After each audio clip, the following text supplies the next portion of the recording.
Alright everyone, hello. You should be able to hear me okay. I have to admit I'm going a little bit sooner than I expected, so I didn't quite have the time to pretty up OBS here like I was intending, nor check my settings. So hopefully, I think everything's going well, and I did try to check to see if I could stream the actual game client without the issues I had yesterday using XSplit. Turns out the answer is yeah, it probably is in fact an OBS or an XSplit thing. So I guess I'm gonna have to switch full time to OBS here, at least until that gets solved. But if there's any technical difficulties, let me know. I'm sorry that Voodoo had some issues here. It could be a Twitch thing, could be an internet thing. You just never know. You never know with this stuff. It was weird because, I could play the DDO game client fine, but as soon as XSplit wasn't the priority, as soon as I clicked to the game client rather than XSplit, my GPU would spike up to 98%. And I've had that issue before, and it was that I had the CPU rather than the GPU accidentally set as the main graphics processor in XSplit. But that wasn't the case this time. And so now I don't know what the problem is. So we're just going on OBS. 20 years ago, there was no such thing as OBS. 20 years ago, there was no YouTube. Well, I think that's true. I know that when I was going through some of the old media archives for our 20th anniversary here of Dungeons & Dragons Online, I saw some real player media. How long has it been since you had to deal with that extension, huh? So, YouTube started in 2005, so I guess it was out, but it certainly wasn't what it was today. Neither was Dungeons & Dragons back then, neither was Dungeons & Dragons Online now, was it? We started with a level cap of 10, and no dragons. We had the dungeon part down, though. That was going well. And I was not there for its February 28th, 2006 launch. I started in June of 2006. So a few months afterwards is when I went to Best Buy at the urging of my brother to pick up the game so that we could play together online, which even in 2006 we hadn't really done a whole lot of. We'd done more LAN gaming with Unreal Tournament and Quake and some of that sort of thing, but online gaming hadn't really been something I'd done a lot of. Now, of course, it had existed, other games that existed and started doing that, all the way back in the 90s, including some under our publisher Daybreak here, still going strong, but for me, it was a pretty new experience to do the MMO thing. And I had a barrier to entry, which was a very common thing back then. You would go to the store, you'd buy the box would come with a card. That card would give you 30 days or so of a subscription. And then you got to start paying if you want to keep playing. And that was how those MMOs funded themselves, including Dungeons & Dragons Online, back when we launched in 2006. And it was really when Dungeons & Dragons Online went free to play in 2009. We certainly weren't the first, but we were one of the most successful in the West at the time of our launch to be able to do that. And I think it's because it made sense. It removed that barrier to entry. We still have barriers to entry with our video games, don't we? We're getting there with cloud computing and everything, but you still got to download a client sometimes and all that. Well, back in the day, you had that whole kind of subscription thing, and we still have a subscription, of course, a supporter tier for Dungeons & Dragons Online, our VIP program. But back then, it was just kind of a hard and fast, you want to play, you gotta pay those server costs. And honestly, a lot of that $15 a month subscription was not particularly profit. I don't think for a lot of video games back then that $15 a month was necessarily a ton of profit, maybe a little bit, but for the most part, it was how you would actually be able to maintain and keep live service, which again was a term that wasn't super used back then, kind of going. So it's been a long and crazy trip here. I started as a player in June of 2006, and I've been playing ever since. I started doing the DDO Cast podcast. First episode published in early February of 2007, and I did that up until 2010 when I got hired by then WB Games. When the game started, it was run by Turbine, and then they got acquired by Warner Brothers, and we're now published by Daybreak, and we're now Standing Stone Games. So the names on and logos and that have changed a bunch of times over the years, but the game itself and its core development team has largely stayed not just intact, because there's plenty of new talent as well that has come in over the years, but there is still a core development team that remains largely in place since the game's debut. You're going to see the cat this afternoon. You will see the cat this afternoon, I promise you, because my cat Brooklyn in particular has become a little bit obsessed with Dungeons and Dragons Online and the Lord of the Rings Online characters. The characters that we have in our game, just the way they move in that is mouse.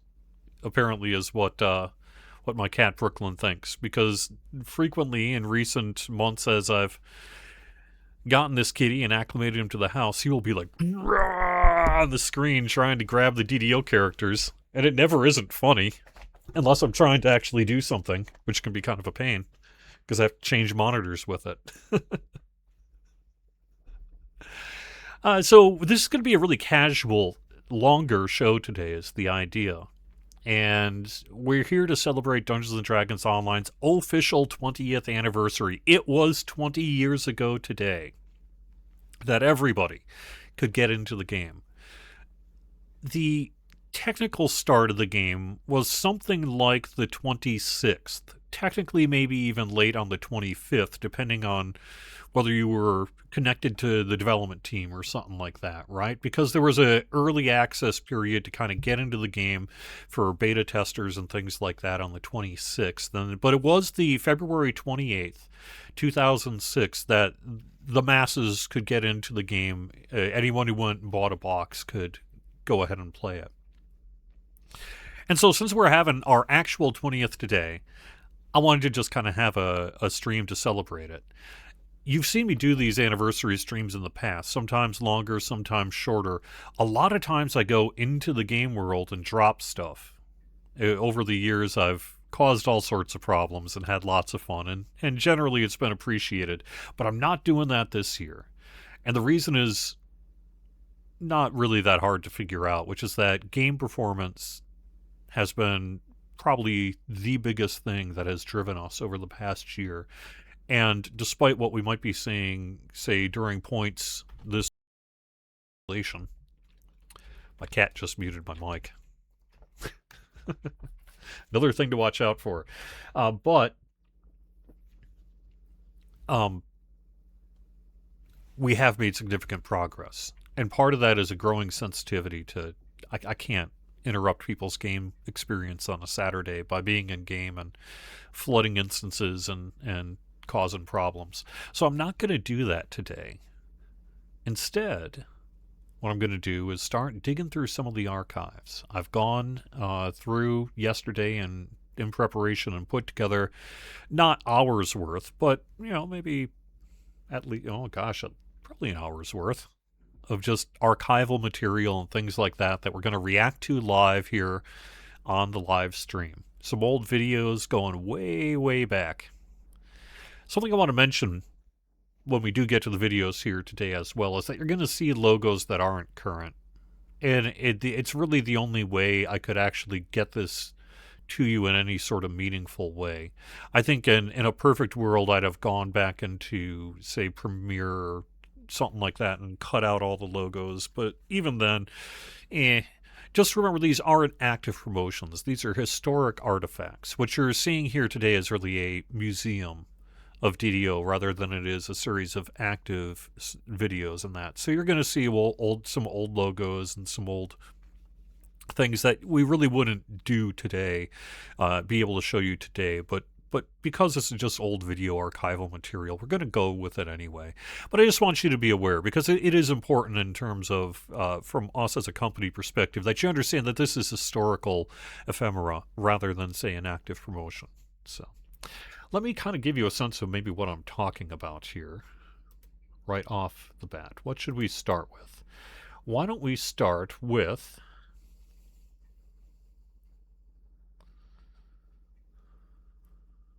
see if I can find it.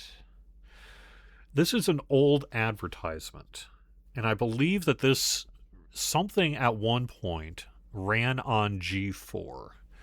and we're gonna play this right now.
Rated T for teen.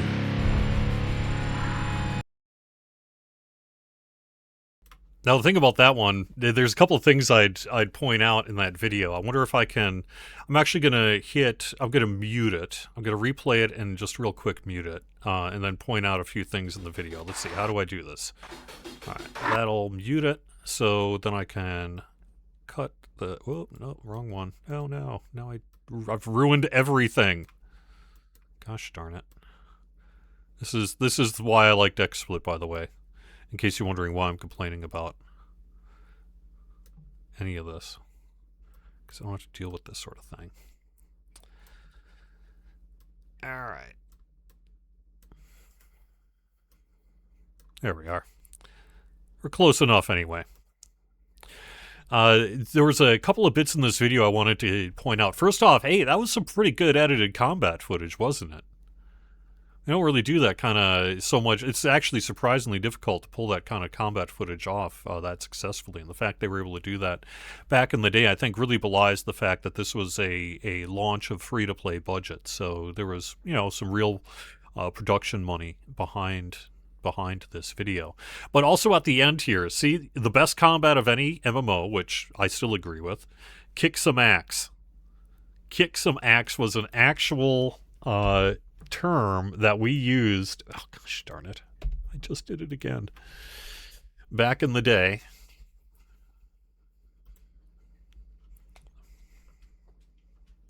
Let me get my background back.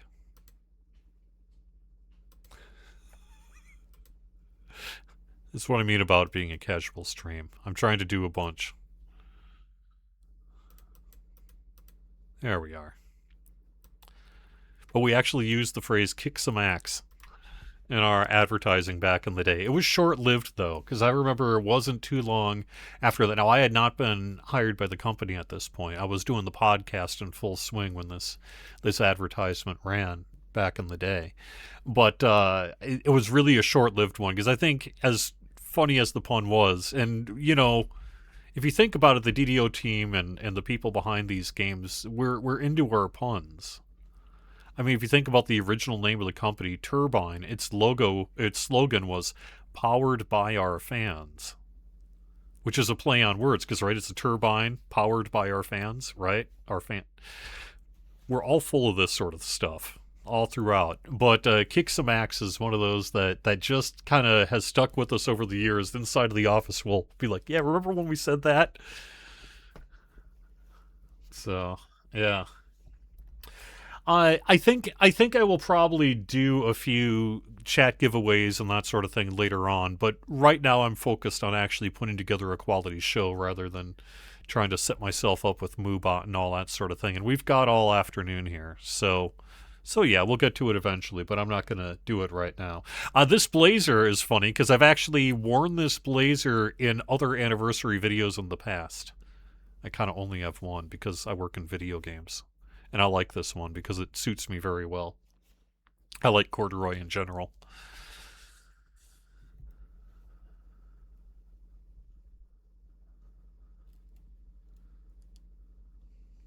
It was a good video. I think in hindsight that was probably one of the better videos that we had back in the time. All right, so let me do a different one here, and this is an odd one, because it was a brief period for just a few years. Now, it persisted in the Lord of the Rings Online side because of, frankly, mostly commercial reasons. But for a while, DDO also launched in French and German, and I was able to dig up this old French trailer. Peggy 12.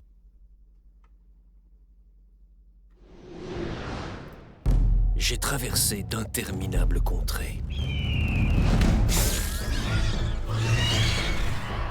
Sous l'emprise d'une malédiction ancestrale.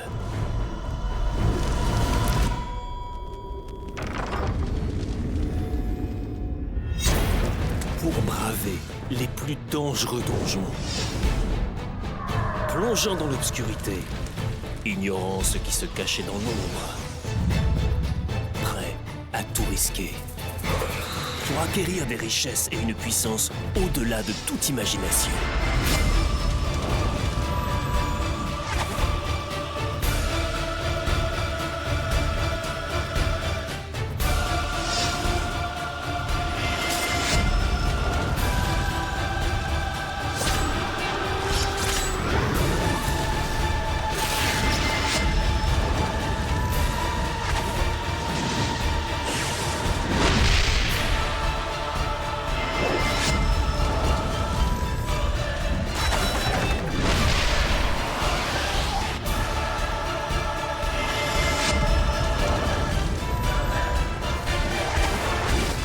Un monde de richesses à conquérir s'étend devant vous. Embarquez pour la plus périlleuse des aventures. Et devenez un héros légendaire. Dans Dungeons and Dragons Online.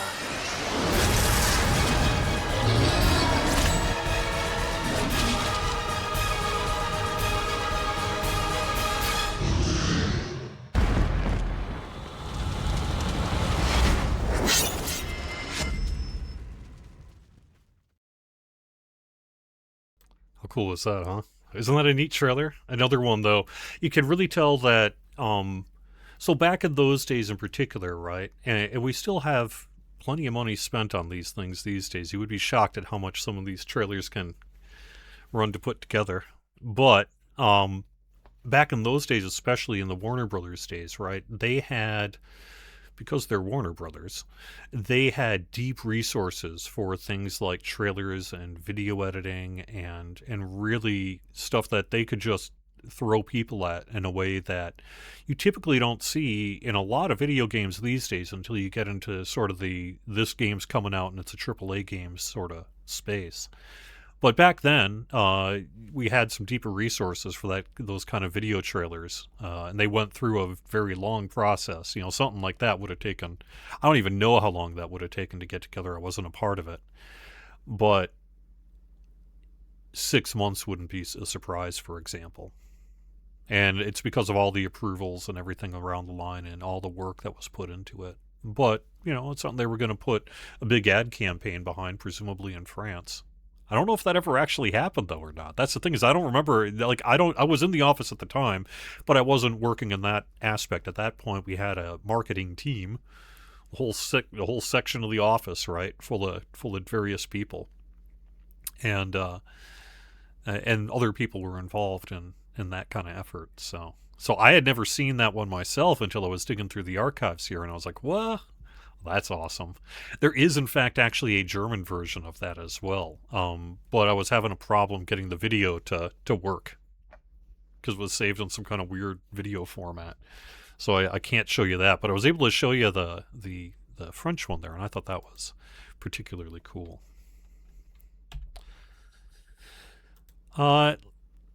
I wanted to, let's see, what can I show? Let's do a little bit of in development work here as well. This one is, I think I showed this one because it was in an approved folder for the 10th anniversary, because I was streaming even on the 10th anniversary. So we showed this one back then, but I don't think it's been shown since. And this is an early review that was done during the development of the monk. So the monk was a big class that we, put a lot of resources behind at the time, and it was a very different class to bring to the game. And so this is what you're going to see here in just a bit, is an early animation test. Now, there is some audio that'll play. I no longer know exactly who the person speaking is. It would have been some member of the art or animation team. The audio quality isn't very good, but it wasn't recorded for broadcast, right? This was just for some kind of internal review or something like that. But you could see a little bit about how the animations of the monk came together. And there's one other piece I want to mention before I play the video, and that is the space that is in is actually the original test dojo, or at least the version of the test dojo I first saw when I got hired back in 2010. Well, technically I saw it before that in Mournlands, but it was actually sort of a space with big pits and everything, because at that point it had originally been designed for testing of the PvP pits and things like that. But you'll see it in the background. So this background here is what is now the test dojo on Lamania. Monk animation review, Cleave, Great Cleave, and Whirlwind Attack, Pass 1. Okay, so now it's time for me to talk about an animation I really like. Now granted, none of these animations have any kind of scaling to them because they're feats that you take optionally, so we don't have to worry about scaling their speeds too much. Here's the Cleave animation. Here's the Great Cleave animation. And here's the Whirlwind Attack animation. The two that I feel are the strongest of these animations are Great Cleave or not Great Cleave, but Cleave and Whirlwind Attack. Our next attack is Stunning Fist, and here's what it looks like from a standing normal camera angle. Kind of a little bit low key, but at the same time a very iconic martial arts attack. You'll notice the hand quivers and shakes, kind of like the Bruce Lee's hand does. Monk, standing attack 4, animation review, Pass 1. Okay, so now we're getting to an animation. All right, I'm just going to interrupt quick. This is wild. Check this one out. This clearly never went live. Is one that we're not blending the feet at all because it's an aerial kick attack.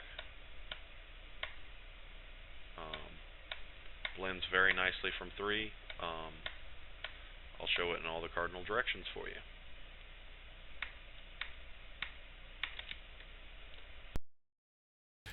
Isn't that wild? I saw that and I was like, whoa.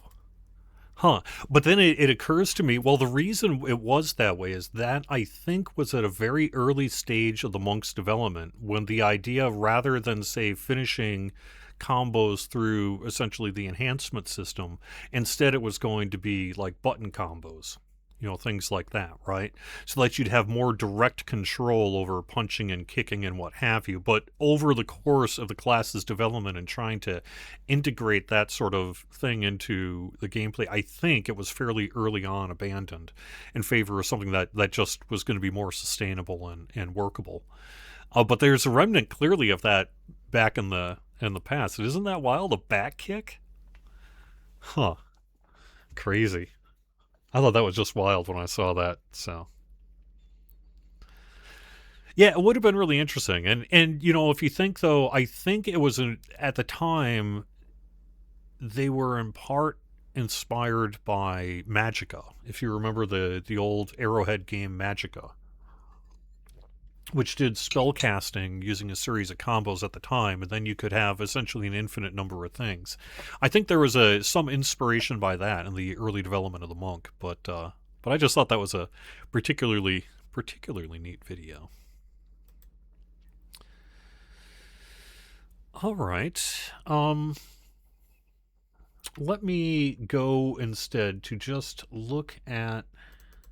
Here we go. Let's see if I can get this up on the screen.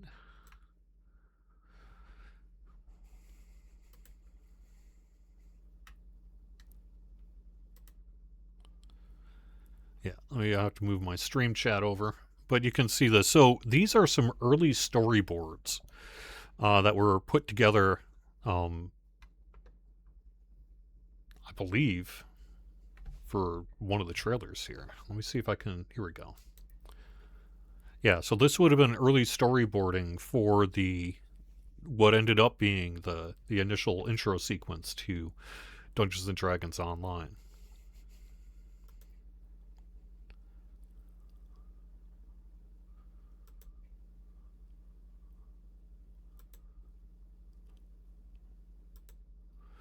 Clearly some of this is out of order. It was just based on kind of how it was delivered in the folder.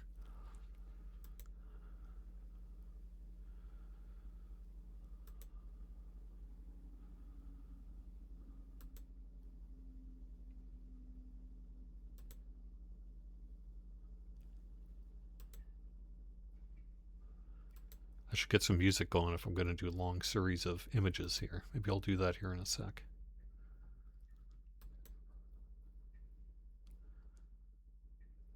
Can I zoom on? Yes. I can Windows. Let me get myself out of the way.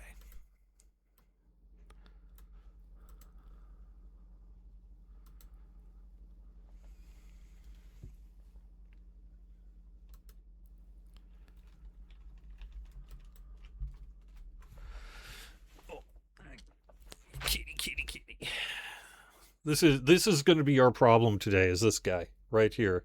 This big old kitty right here, because he likes to be on my keyboard.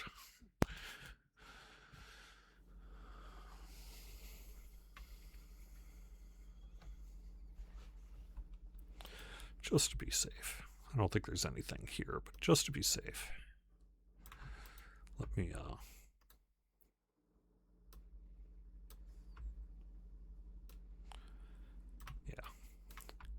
Cut over my windows.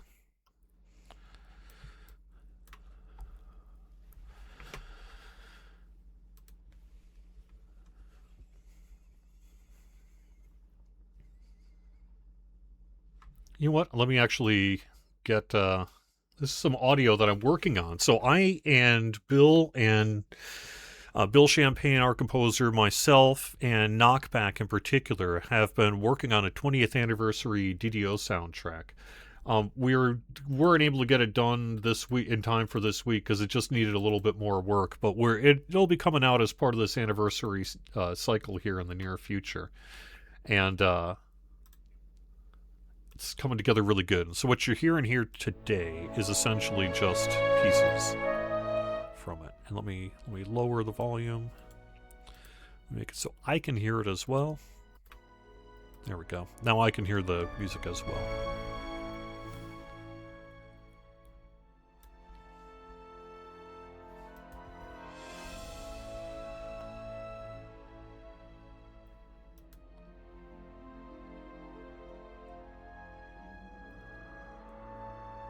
Of course, we know that this ended up being Vault of Night.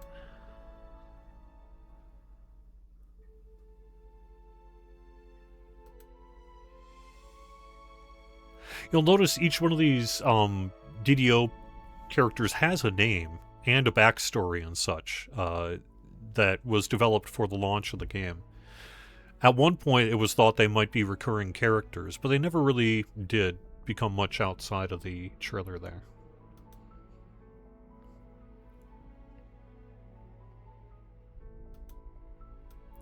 Oops.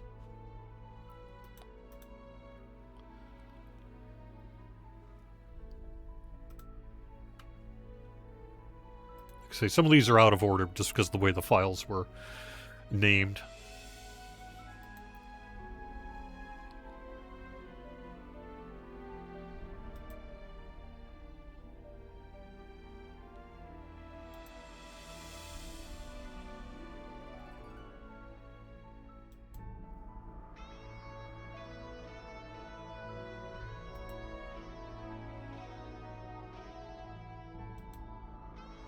Somewhere I have pieces of this, of the original chalk art that is preserved in the SSG archives. We preserved it when we became SSG and we're moving out of the office, and it stayed preserved. We've still got it to this day.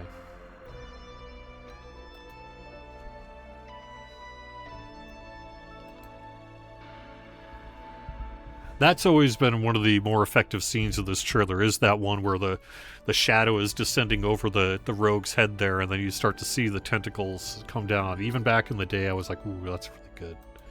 Particularly effective scene.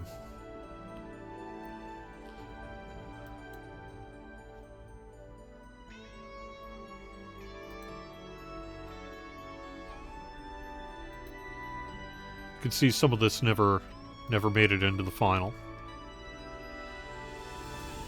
If you know the trailer well enough.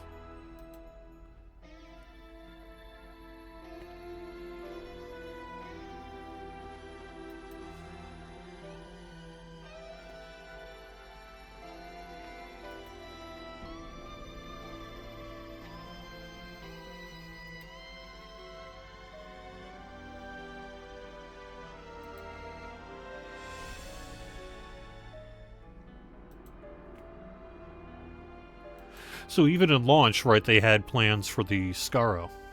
I don't recall if the Scarrow were immediately in the game. I don't think they were. It wasn't until Manectaran launched.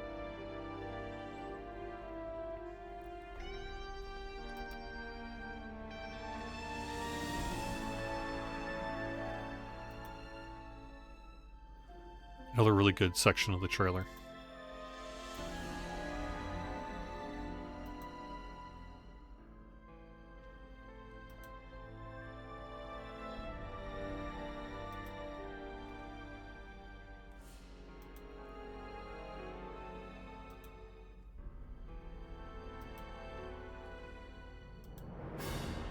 So I think this is roughly in reverse order, actually. I wonder if I can flip it around for the next set of images I do. You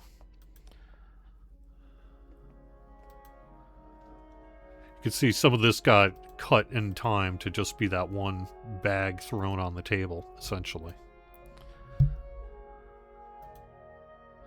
Yeah, it looks like most of this is basically in reverse order. So I'll for the next set of images I do, I'll see if I can flip that around.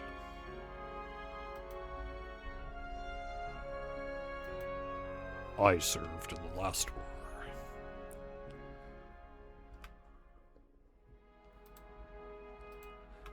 Alright.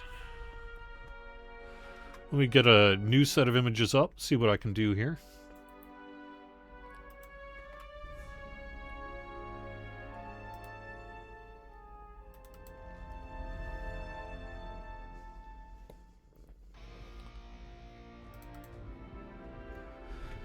Alright, I'm going to post up some really nice paintings and other illustrations that we've done over the years here. This one, as you'll know, ended up being in the box art itself back in the day, the 2006 box art. It's always been one of my favorite images from the original game. Besides the really lovely color and composition, I really like how the Harbor of Stormreach is brought to life in a way that this is probably how it would look to the eyes of your character, right? Because, you know, we always see DDO from an outside perspective, but if you think about the first person and seeing the big tall cliffs and the stairs, it really kind of gives it a sense of scale and space that I always found particularly effective.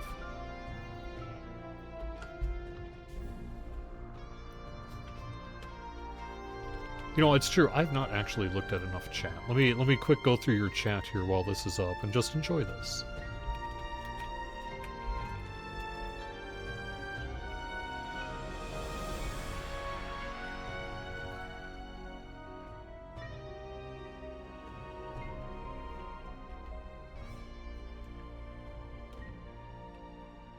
Yes, this will get on YouTube later.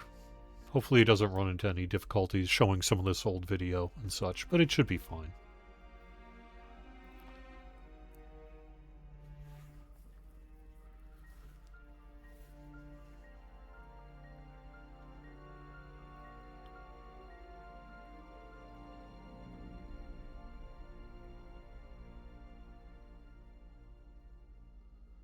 Yeah, main character cover sheets are pretty commonplace for branding and other reasons. They always try to give them backstory and a sense of to help the artists and the video makers and everyone else that's there. It helps development a lot. Okay, well, let me get another track in here.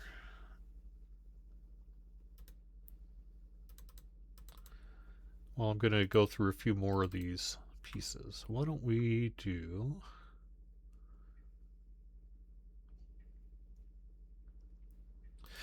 Yeah, this is a rock version of the Raid song.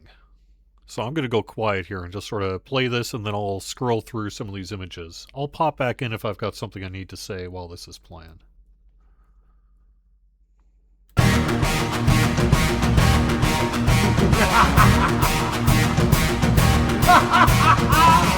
Not the hawthorn I once adored. Sorry, let me turn that down as well. I can't actually hear it yet. I won't be told what's best for my home. Yes, I will be bold. To strike down any villain who stands in my way. My song will save the day.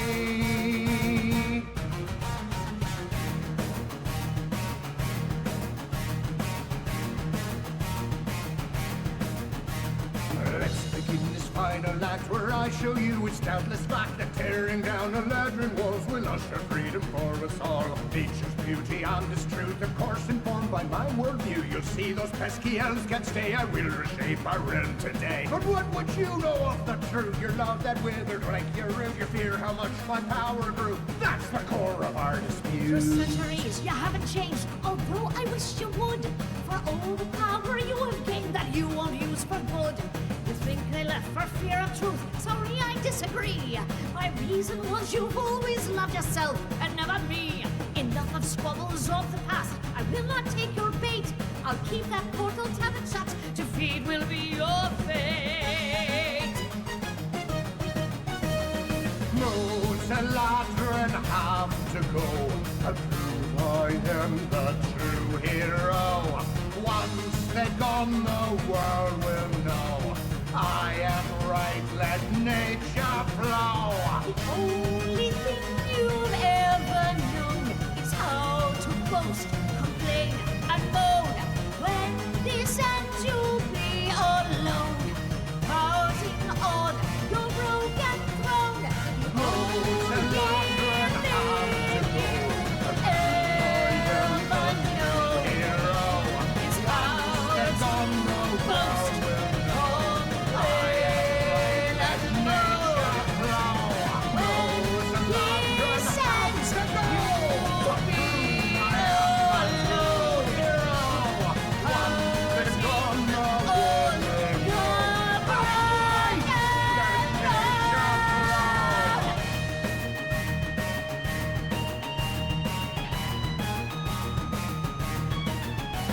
Lamandias and Dryden lands offered me the perfect plan, a wondrous opportunity to crush a Latran royalty. Who are you to decide who in this realm survives? You think because you're an archfey that we will let them die?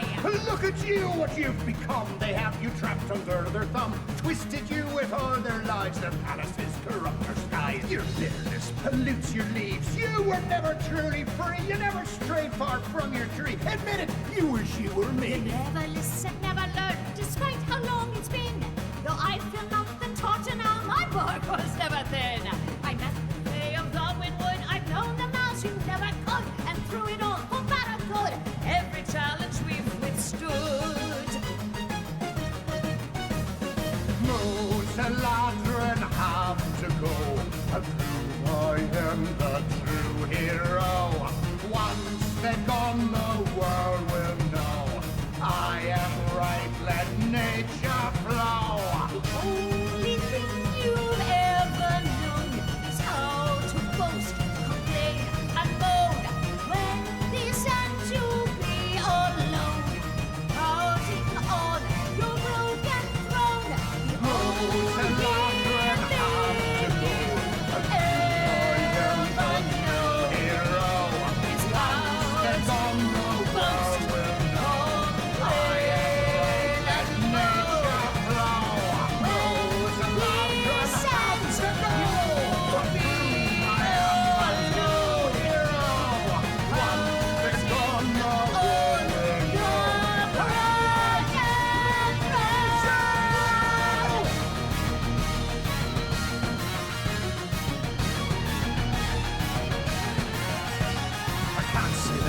sorry seeing you knocked to the ground. I knew that this would happen in this battle fought with sound. What shall our great heroes do as you face certain doom? Will they grovel at my feet or stand defiant through and through? You claim I'm the villain, well, you brave a villain, how it tastes. Being struck down by the king has always been your fate. There is only one way that this fable will be told. If you insist on fighting me, soon you'll learn your role.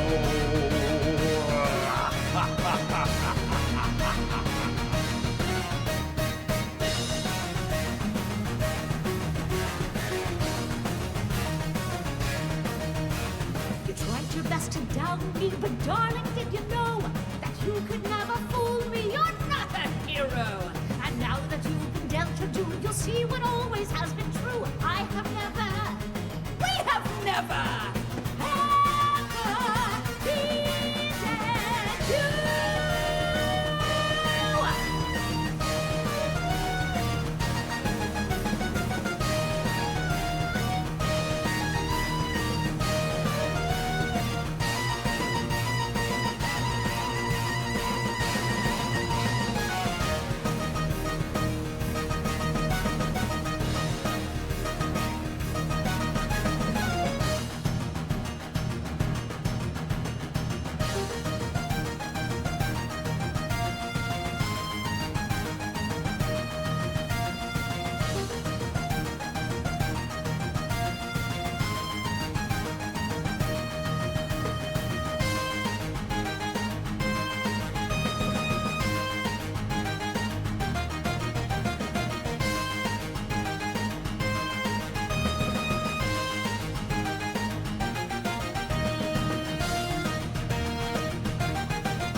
Heck yes. Good stuff. Awesome. So that was a rock version basically made for the Dryad and the Demigod. That's going to be in the soundtrack that's going to be released here. I can't tell you when, because basically there's a couple of... we're putting it together so that in theory it could get a physical release on CD as 3 one-hour-long CDs. But it probably won't. So we're going to offer it online digitally to download for sure. And you can download it, and then you can burn it, if you're old school, to 3 different CDs. And then you'll have 3 hour-long programs that you can put in your whatever CD player. You can rip it to cassette. You can dub it to your 8-track. And we're going to take care of that. But we're thinking because of that, we're doing typical sequencing that you might not otherwise see on a digital album. So we're doing some sequencing work, and we got metadata work to do to get it all track listed and organized. And then we need to submit it to all the various people that need to look at it and approve it. And we have to upload it somewhere, figure out a host for it, probably archive.org, but we'll see. And yeah, get your phonogram out. Yeah, get your lathe cut vinyl etcher. And it'll probably be like 12 discs. But, we'll see what we can do there. There may be an opportunity as well. And if I would be down. So, but either way, the main point is that's going to be on the soundtrack. It's going to be 3 hour-long programs, and it's in the works. Could be out within the next couple of weeks. Could be a little longer than that. Depends how much some of these things I just mentioned take. Before we move to that, though, I wanted to go over just some of the images that we've seen, because there's a few things I want to mention. What you're seeing here is development shots that were used for press and promo and other things as we were getting ready to debut Mod 1, which was the Vault of Night, which was the very first update to the game after launch. When the game launched, they knew, heading in that they had all this Vault of Night content in the works, but it wasn't going to be able to make it in time for launch and get the level of polish that they wanted it to have. And they also wanted to debut what would become really the second raid in the game, the first new raid that didn't go with launch because Tempest Spine was with launch. Or I don't know if I'm accurate about that. I have to do a wiki check on that. I think Tempest Spine came with launch, if not shortly afterwards. But Vela and the Vault of Night was the big promotable one for Mod 1 here. And so these are development screenshots. Some of this, like the one you saw, made it into the box art. But some of these others really haven't been seen very much. Like this one really never got used a whole lot. And then this sitting one didn't really get used either. Now I can speculate it was probably due to this kind of weird vertical animation thing that was going on. It was not quite right. And so I think that's probably why that never got used. But it's a really interesting perspective shot of Vela here that you don't usually see in any of our other screenshots. Same with that one. And my guess would be maybe the nose didn't quite read right, or some of the posing perhaps didn't quite read right. So it never really got used. But still, it's a nice detailed shot. Now, this is the one that got used, right? This has always been one of my favorite shots. I love this one. And this came up earlier in chat. I want to talk about this second. I don't know. The question in chat was, wait a second. This isn't in the raid. Was there at one point going to be like a fourth base that you had to deal with? I don't think so. I am speculating here, purely speculating. I have no knowledge. I have no idea if this is true or not. But my guess, and we do this today and sometimes get caught for it in our promotable screenshots for the various releases we do, which is that this was probably a new entity or a new model or something they wanted to feature as part of the promotion. And so they just went into the world, spawned them on the space so that they could grab screenshots with the background of the rest of the stuff that they were taking screenshots with so that it would have some level of consistency. My guess is it's just a posed shot and not intended to actually convey any information about the raid. But I could be wrong. I wasn't there. Torque was. But I doubt he would remember because he wasn't really involved in marketing screenshots. So hard to know on that one. All right, there was also these. Now, these are also old 2005, generally, screenshots. These date from about 2005, some of them early 2006. But this was pre-launch screenshots of this. I always thought this was a particularly good one because we all know that space, don't we?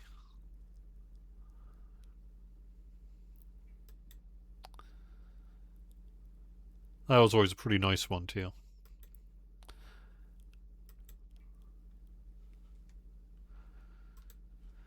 This one I wanted to call out because there is someone in the DDO audience who has an actual print of this shot. We made a nice canvas print of this and gave it away during one of our community meetups. And the person who got it actually, I believe, still has it. And I've heard from them, and since then that they still have it and all that sort of thing. It's a really neat print. I kind of wish if we ever had the position to do anything like that commercially, I sure would love to get some of these prints out on canvas available to you all. Let me just point out my own. Tolero has one too. But I guess I could put my camera up briefly.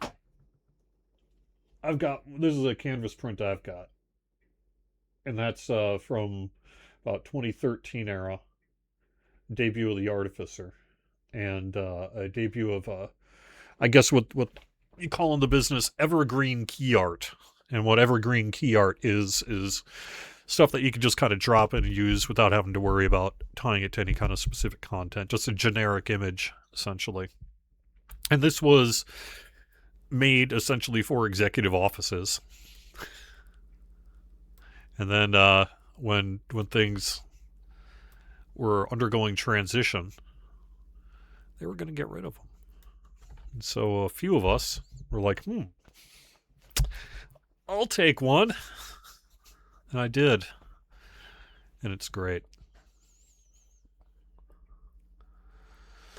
I think that's all I've got for this batch of images here. So why don't we move on to something else? This one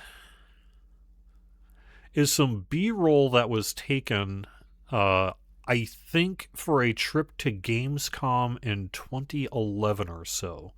Some of this has a little bit of background audio to it, like chests and that, but the music is missing. And I don't know if this is just pre-music being added or what, but we're just going to play it anyway, but just be aware the audio is a little odd on this one. And in general is kind of non-existent, except for when it kicks in. So I assume at one point we were going to have a narrator for this, potentially in French and German or whatever, and they just didn't get to that point.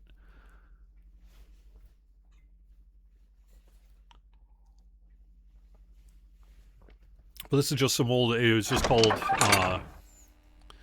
2012 B-roll HD, and it was in a folder for a trip to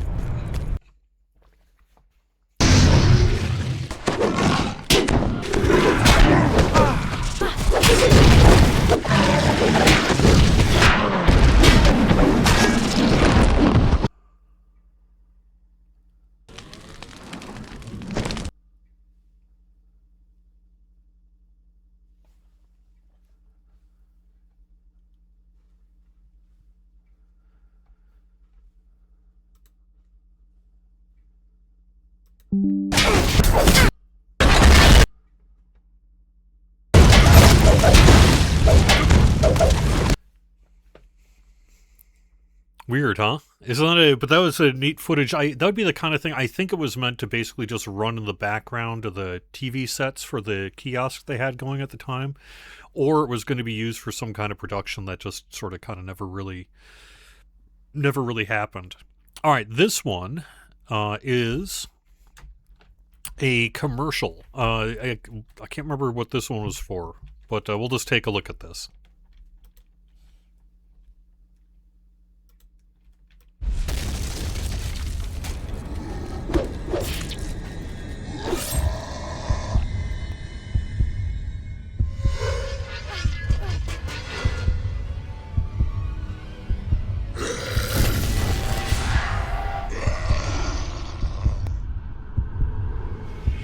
Dungeons & Dragons Online Stormbreach. In stores now. Rated T-15.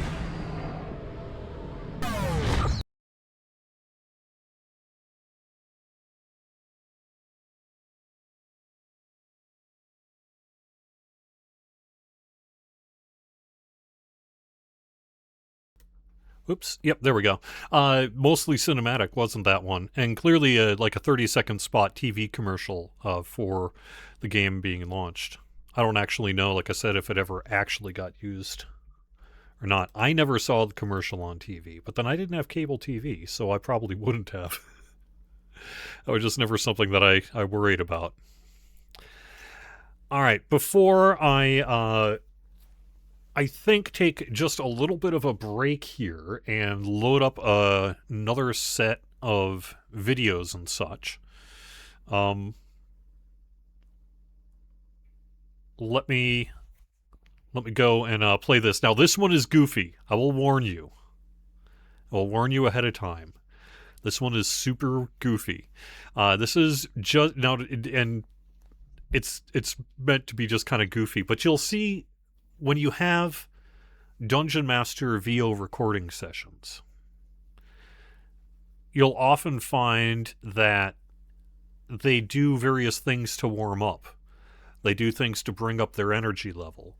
You know, they are professional actors, even if it's only through voice.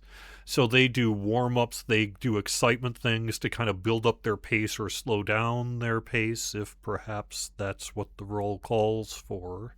You know, or whatever, right? And you see, so if you just hear the raw audio, sometimes you'll be like, That's weird. But it isn't weird, and I bet any VO actor who hears this is going to be like, oh yeah, that makes perfect sense. But this one is particularly strange. Let me bring you to... Oh, and then afterwards, what you're going to see here is I think this was probably our producer who went by the screen name Glenn. It's got his earmarks in terms of the soundtrack and some of the editing that I'm familiar with the work that he did over the years. But I don't actually know if it was producer Glenn who did the second half of this. And I think what this was intended for was probably something like a review meeting, or maybe, honestly, maybe Glenn just did it for fun, because he used to do that sometimes, just make fun videos for fun. That's kind of how the old broccoli thing came about, and the Loth for president thing came about. It really just kind of, it was just someone got a bug and did it. But, okay, so without further ado, I bring you Walloon. That is the sound of the lonely north. As the weak winter sky stays low on the horizon, and winter comes to our land, the lonely cry of the loon is often our only companion.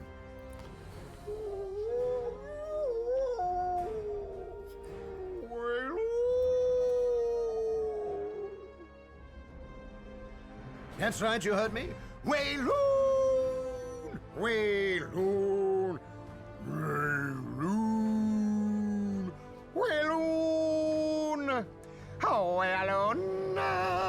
Walloon! Yeah, that's right.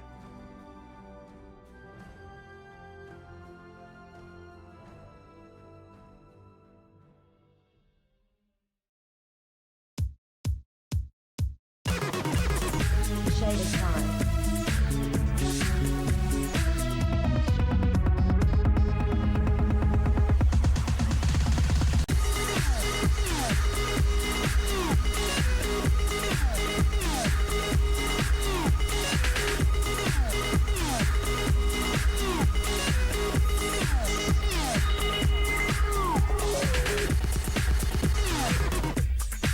Blade forged.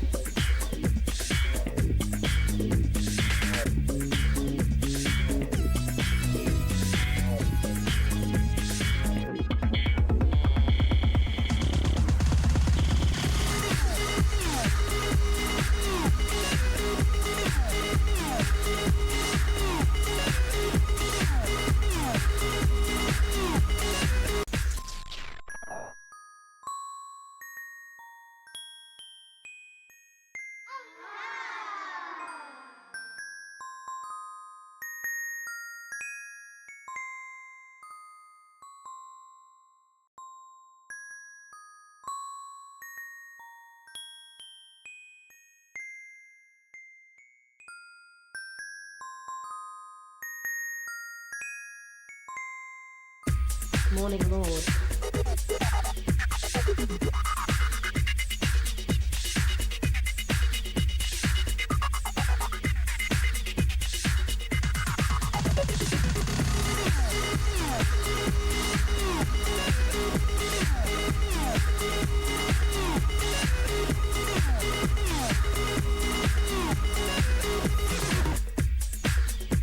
Purple Dragon Knight.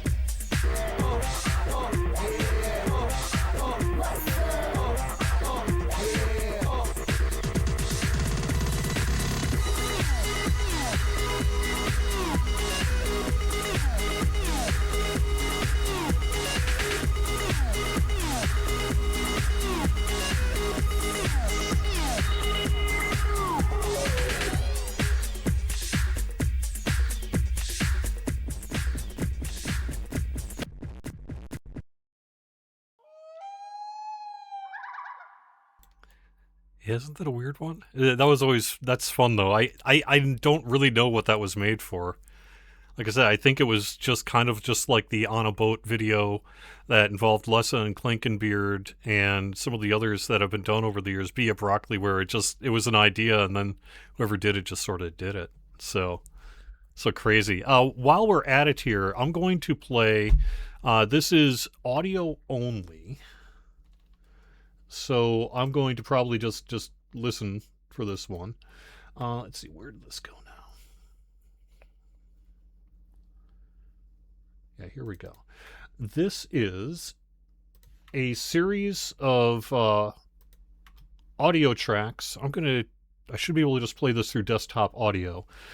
This is Japanese VO for Sakura. I believe, at one point the game was in multiple languages, including this one here.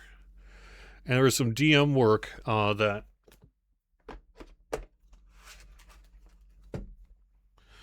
got done, and I was able to dig up some of it. So I'm going to play this. It's just a couple minutes long, and we'll just do the whole thing as a playlist if I can for my computer. Hopefully. Let's see if this works.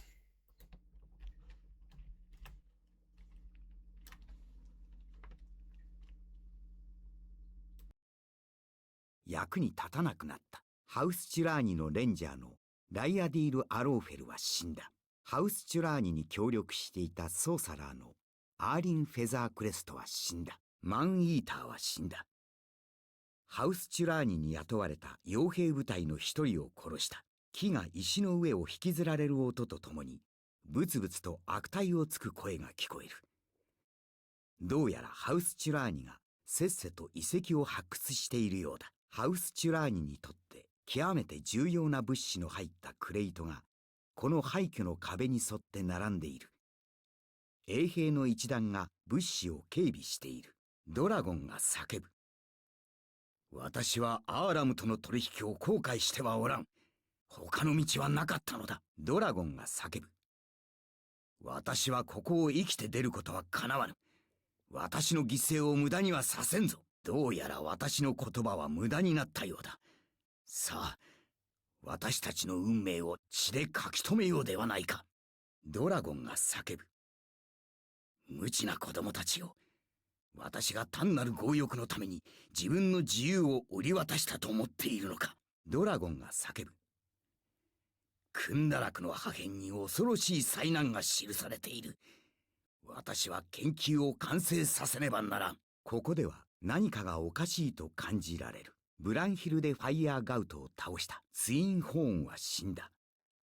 ハウスチュラーニに雇われた傭兵部隊の一人を殺した。チュラーニの物資の入ったクレイトに灰色の粉を注ぎ込むと、両目がいいたん、隠された歯車が跳ね上げ橋をゆっくりと下ろす。鋭い耳が重い羽ばたきの音を探知する。洞窟はこのゲートで終わっている。この先は古代の廃墟だけだ。水中のゲートが開き、プールが波立つ。オグルソープ・ザ・プロスペクターを倒した。アガサ・アンビリロンを倒した。ハウス・フェアランが隠していた8つのフィドンスタッシュを手に入れた。次はその中身をハウスチュラーニの物資に使わなければならない。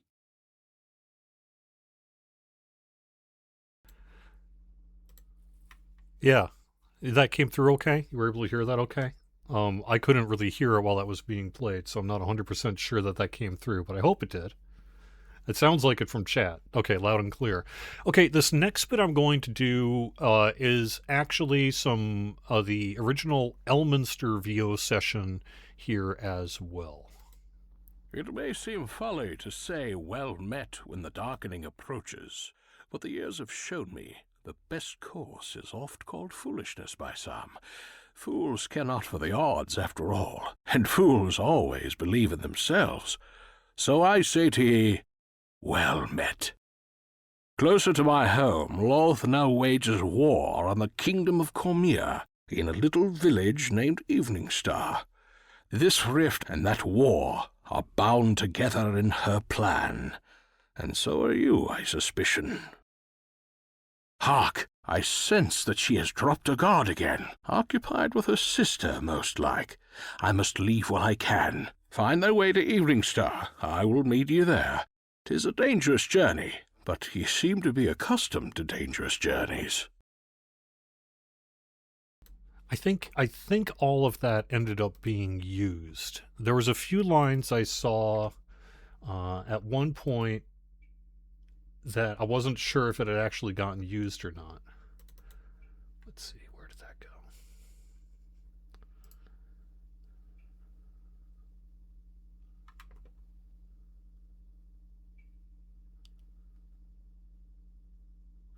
Trying to see if I can find it here. Somewhere in here I've got, I thought, some original VO as well that I was going to play. Yeah, here we go. This is an original. This is the original.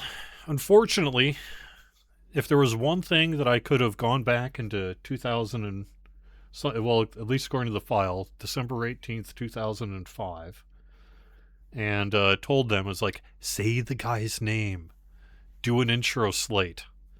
Because this is the original DM who, sadly, the credit for we've lost over the years. So if you ever do happen to hear this, please do get in touch. We would most certainly love to chat with you. This is the original DM, VO session for the intros cinematic. Okay. I served in the last war. A soldier, nothing fancy. I dealt in death, it was all I knew.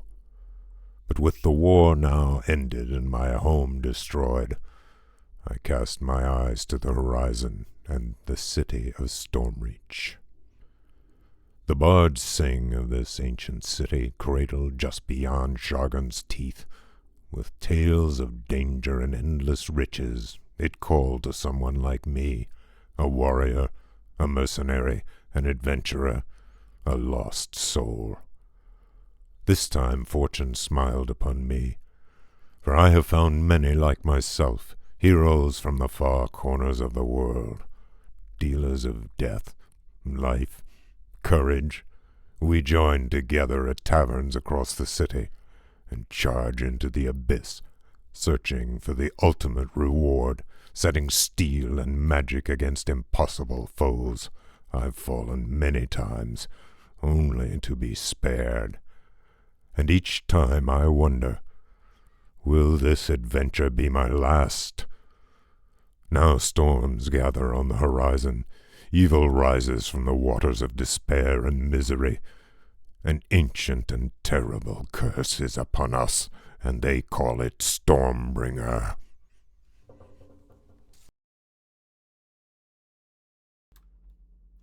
Isn't that awesome? I absolutely wish. That's the only file that I've found of that recording session, so I wish I had more. I really do. But isn't that great? Clearly some of that got cut out of the intro. There's just a few little snippets here and there that were done.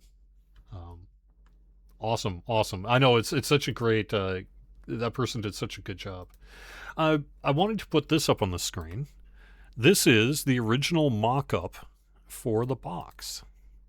I found this while I was doing work on it. You could see that they had to take care of all the flaps and all that sort of thing. I don't think this was probably the one that they sent to the printer, but it could have been. Isn't that kind of neat? You could see the layout of the box art. Thought that was particularly awesome. Wish I could maybe I can zoom it in. I think I know how I could do this. If I open it up as an image on my screen and then do what I just did earlier. There we go. And now I can actually zoom in to the extent that it.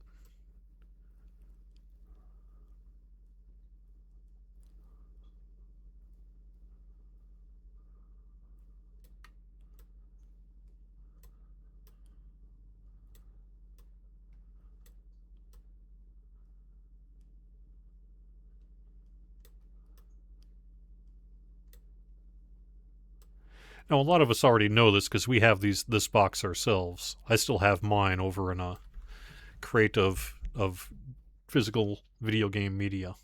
Real combat, real danger, real D&D. And it lived up to the hype. That's the thing. That's ultimately, I think just like, frankly, with the Lord of the Rings Online, I think is the authenticity that made both of our games what they were. Initially, at the very least, because it was the most D&D game that came out at the time. Well, Neverwinter. But as an MMO, for sure. Here's another ad. This one is the famous Friends Don't Let Friends Play Solo, which obviously we didn't stick to that philosophy, did we? Because there's a video here not too long after we're like, hey, we're adding solo difficulty. But back when this first launched, the idea was, no, play with friends. And the game, when it first launched, and as everyone who's played in 2006 maybe remembers, you pretty much had to be in a group in order to survive. Otherwise, you were toast. But let's play this video here.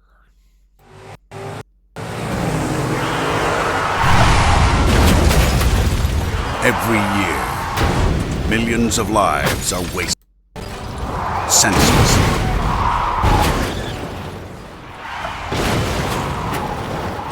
Only you can make it stop.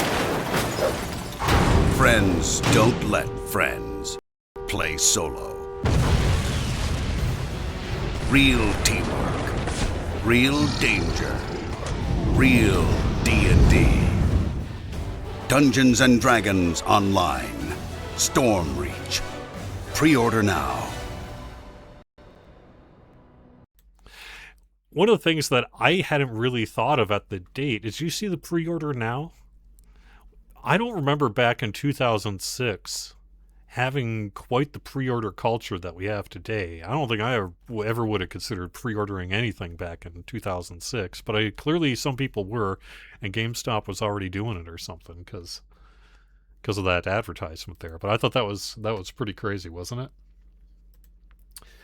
All right, and this is also another really early one, I believe.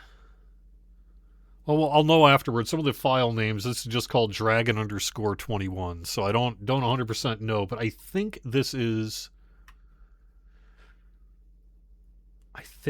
our Mod 1 trailer. Let's see.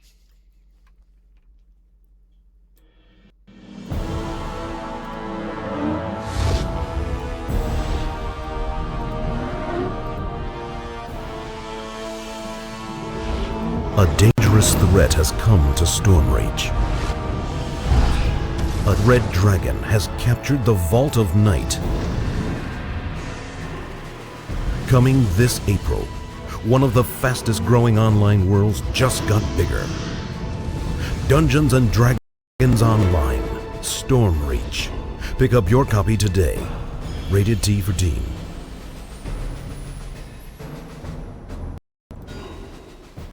Obviously, it had come out by that point. Okay, I need to clear out a few video files here just to, I think, make the stream software go a little nicer, make it easier to find my elements. Okay. One more before I take a little break here. I just need to get up and stretch a little bit and kind of plan out my next section here. But someone had asked earlier about the tent explosion and whether we had any video of that. And I believe, if I can find it...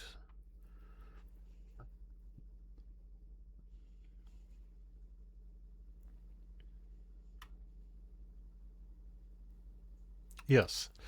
I'm going to play this next video. We don't have just raw video of the live tent explosion. I know back in the day, some people had tried to get video. I had tried back in the day when it came out, but I didn't have the stream set up like we do these days. And so my video capture, I don't think, turned out. I was using Fraps, I think, at the time. And probably encoding it into real media or whatever. But we do have a trailer for the tent event. And this was something that was released. I remember this hitting YouTube ahead of the tent explosion. Now, a little bit of background as to what even this tent stuff is. If you don't know, when the game launched, there was, in the middle of the marketplace, right where all those vendors and everything is, there was a tent, like an actual, just like the one you see in Chronoscope. And when you'd go inside, it was suspiciously way bigger than it was on the outside, and it had all these kind of ropes and ladders and things to get around, and sort of suspended walkways to get around to the various NPCs and vendors and things like that. It looked cool, but it was pretty impractical, it kind of broke physics because it was inside, it was bigger inside than outside, and it just really didn't make a whole lot of sense. So fairly early on, the development team had been like, we need to destroy that thing. We need to blow it up. And colloquially blow it up in the development team sometimes will be that, to be like, we just need to burn it to the ground, start fresh, and it'll turn out way better than trying to fix the thing. But at some point, they decided to take it literally and turn it into an event. So over the course of, it was, I believe, 10 days, monsters would start to spawn in the marketplace, and the sky turned, and all that other kind of stuff that you really get to relive when you run the Chronoscope raid. But here's a trailer for the promotion of it.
Rated T for teen.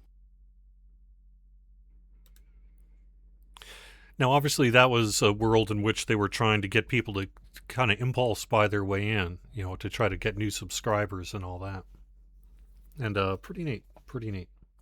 All right, I'm going to take just a few minutes here. I got to get up, make sure the cats are okay, just kind of walk around and get my head on straight, figure out what I'm going to do for the next segment. We're going to show more pictures. We got more video. We got more early trailers and all sorts of cool stuff here in just a little bit. So I'm going to take 5. Back in just a bit.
Okay. I believe I am back here. Looks like when I change scenes in OBS, they all want to autoplay again, even if I have them invisible. So I've got more to learn about OBS here. But welcome, everybody. Welcome back. So we're celebrating Dungeons & Dragons Online's 20th anniversary today.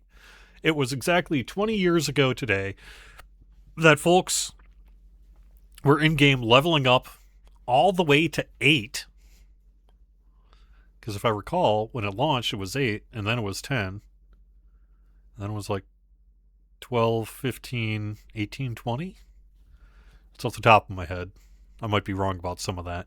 But nonetheless, it started with a much lower level cap, much different game, much different items, much different everything. And it wasn't quite sure if it was going to be enough of a success to continue to develop it. It was, especially with the launch of our free-to-play in 2009, although it was myself and core people like myself playing all the way from 2006 to 2009, September 2009, that we were able to actually keep the game alive enough to do free-to-play. But then once free-to-play hit, it changed everything. Not just for Dungeons & Dragons Online and for WB Games and Turbine, the development studio, but also for video games in the West in general. Because it was like you didn't have to go and buy the box. You didn't have to buy a subscription. You can just play. And yeah, there was the DDO store, and I remember there's some old podcast episodes still floating around where we're talking about, gosh, what does it mean to have a la carte store? We're going to be buying power? You know, the same kind of stuff you still hear about today. We were on the vanguard of that back at the time. But DDO very quickly, when it launched in 2009, was clear that, not only is this successful, but this is like for realsies successful. So DDO is going to be here for a long time. And I was, I think, hired in part as a result of that. Me, Steel Star, I know, came in at that time. Celestrata came in at that time. Tolero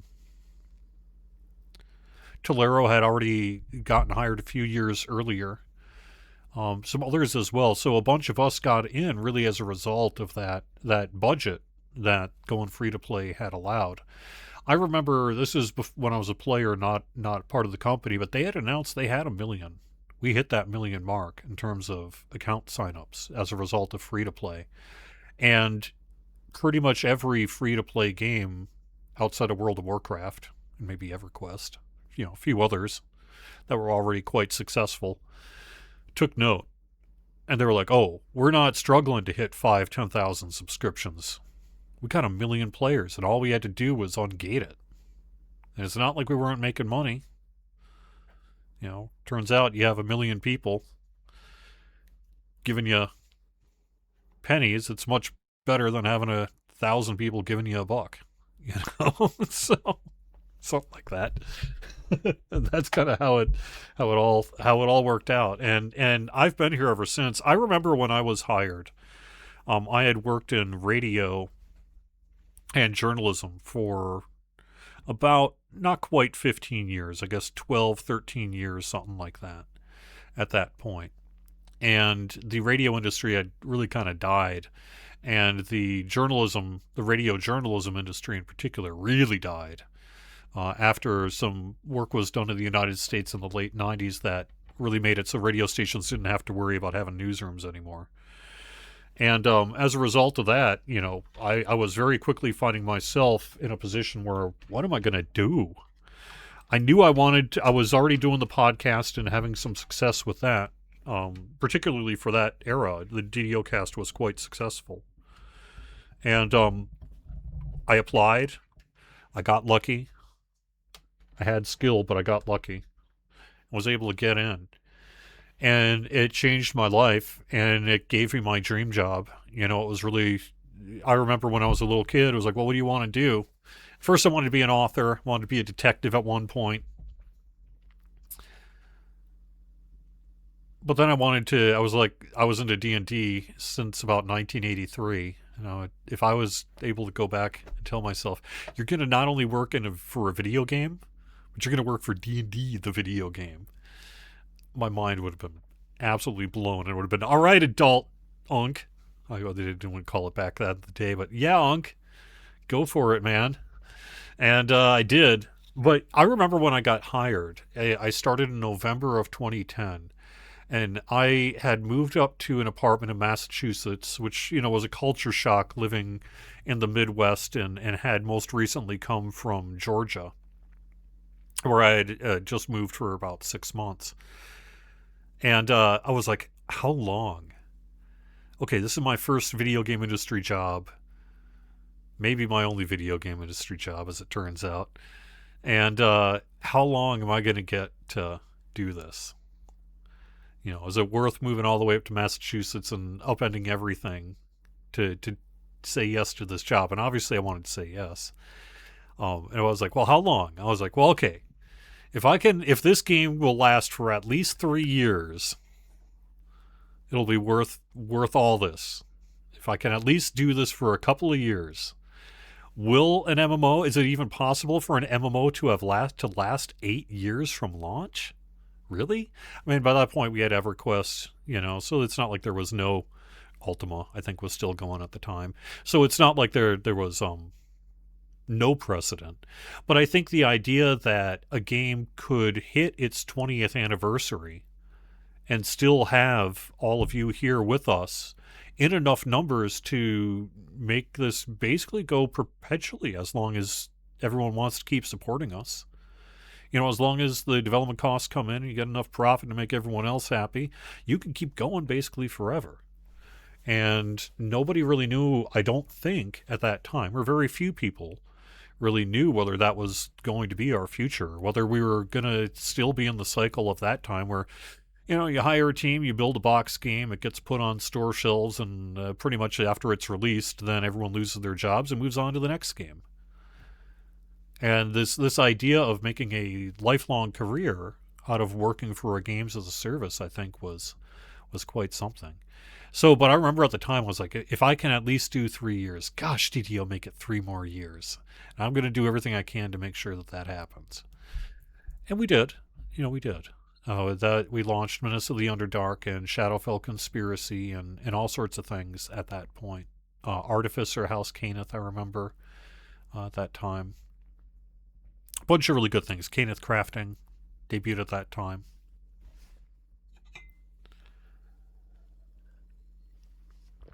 But did I think that in February of 2026, I was going to be sitting here at my computer, still working for DDO? It certainly seemed like a long shot back then, didn't it? And we're honored. I'm honored to be able to do this. Welcome everyone to the 20th anniversary of DDO. We're going to do some giveaways a little bit later, but I'm currently in the middle of a bunch of production work to show you trailers and things, so we'll deal with the giveaways and that in a little bit. I don't remember what this is. DDO Video 1 August Final 06. So let's just give this one a shot and see what we end up with, huh?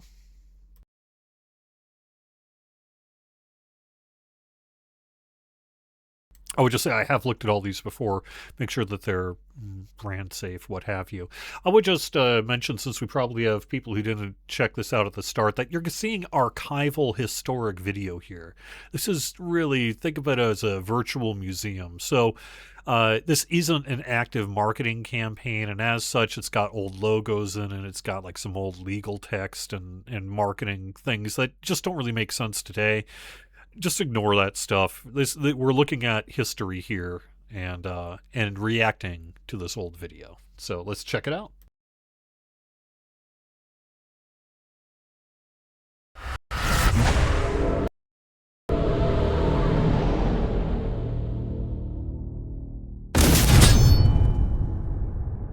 The dangerous city of Stormreach is no place for a traveler. Corruption lurks there waiting for the ill-prepared and feasting upon the weak. To survive, you need a lethal party of heroes ready to do battle. Someone with the muscle to break the toughest foes. The cunning to defuse impossible death traps. The power to turn undead and save your soul. The intelligence to bend arcane magic to your bidding. Your very survival depends upon working together. Only then will you conquer the deadliest challenges and reap the greatest rewards. This is Dungeons & Dragons Online, Stormreach.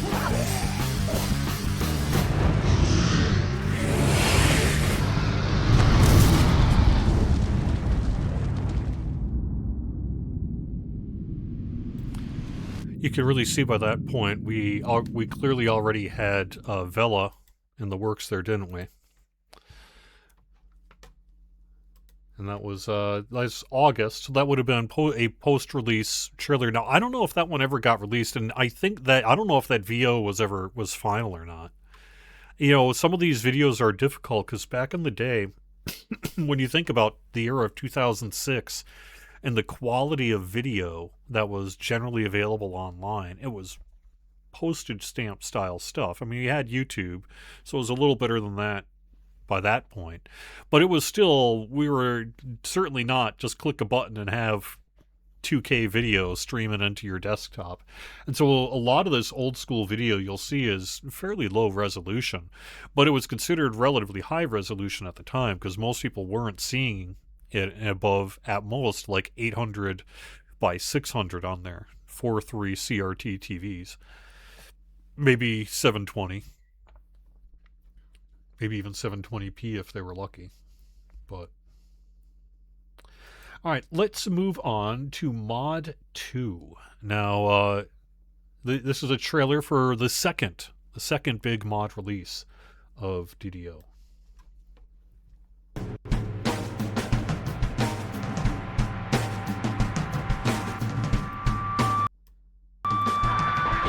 Far from Stormreach, Twilight Forge. Mind flayers awaken a war machine to its destiny of destruction.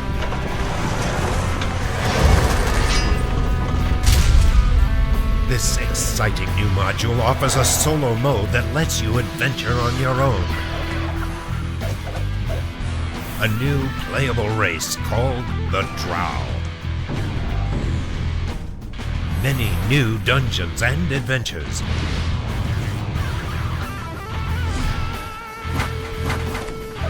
You spoke, we listened. More D&D.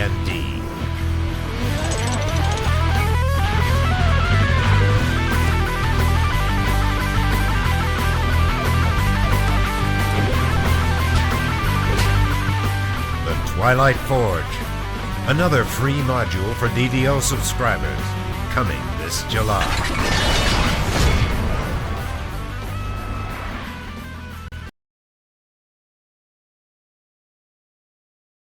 That trailer is particularly interesting because you see a couple of things. First off, Mod 2 was Twilight Forge. You know, we went Vault of Night, Twilight Forge. But you can also see that was when we introduced solo difficulty, you know, which at the time was a real problem. I remember back in the day, it was like if you didn't have a group, there were some things folks like myself could do. But if you think about the power level back then versus what we have today, I mean, you kind of needed a group. That was sort of how it was done. But they finally added that solo difficulty, and it opened up the game for a bunch of us. There's also a couple of little bits that are interesting. I don't know. Let me try to replay that trailer with audio off again, and I'm gonna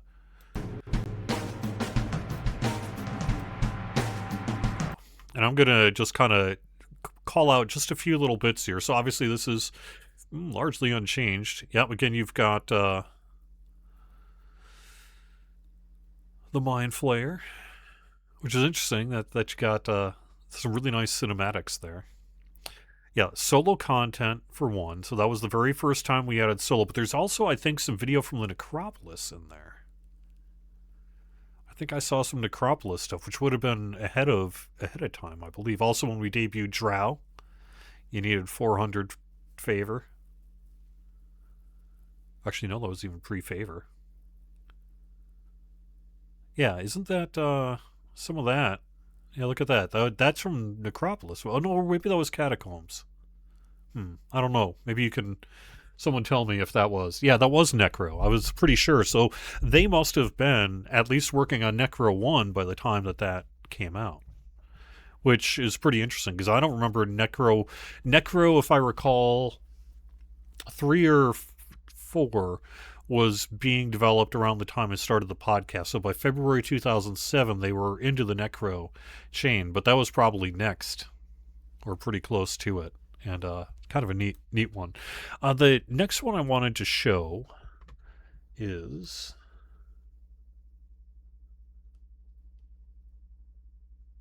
where can I find it now? Yeah. So there was a time early on, and this was at the time when I got hired in 2010, and I learned about this backstory. It was like, ooh, secret info. Nowadays, it's much less so. And even at the time, there was some leaks and stuff about it. But what I'm getting at is the Manectaran Desert. We know the Manectaran Desert as just kind of a long-standing, large area in Dungeons & Dragons Online. But it was actually built to be Dungeons & Dragons Online's first expansion. This was pre-free-to-play. The idea was, well, okay, so we got X number of people to buy the box and X number of subscribers, and we definitely want to get as many more people in as we can. But at that point, it had largely cycled off of store shelves because they only had maybe a 4 to 6 month window before they tended to get replaced, unless they were a big hit, in which case you'd see it like your Quakes in that long term. But it was largely starting to peter off the retail shelves. And so, one way that companies like ours at that time would have been able to get back on the shelves is with a new physical box release of an expansion. I don't know, because I wasn't involved. This is all before I got hired here. I don't know how far along it got. What I can tell you is that at no point as a member of the public did we ever know that it was going to be an expansion outside of a few leaks at the time that were like maybe rumors. But turns out it's true, and they even made a trailer for it. And that is what we're going to show right now, is the trailer for the Forgotten Sands expansion. That ended up just being part of the VIP sub and one of our biggest and most classic adventure packs.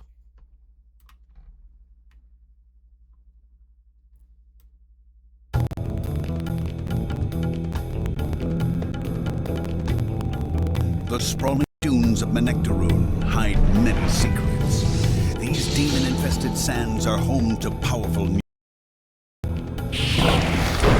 but the most dangerous enemy is a former friend. Now, the adventurers of Stormreach can test their strength against each other, start a spirited brawl in the local tavern, or dominate your foes in deathmatch arenas, train to even higher levels and gain access to new spells, new feats, and new enhancements. Buy and sell equipment at the auction house. Find the sword of your dreams. And hone your skills in more solo dungeons. The Demon Sands. More free content for Dungeons & Dragons subscribers. Rated T for teen. Somewhere out there's actually I'm gonna replay that with the audio muted. Somewhere out there, and I wasn't able to find it in time for the live stream here, but I saw a box shot similar to the box shot that I showed you earlier of our retail box for the Demon Sands. So it had gotten to the point of really planning to do it before, for whatever reason, they scrapped it and just released it as regular content at the time. But how cool was that, huh? It really, it does, in hindsight, explain a lot about the Manectaran Desert. Now, you can also see that brought the auction house, that brought the, quote, new enhancement system, the one that it's been iterated on a bunch, but we still are largely using today.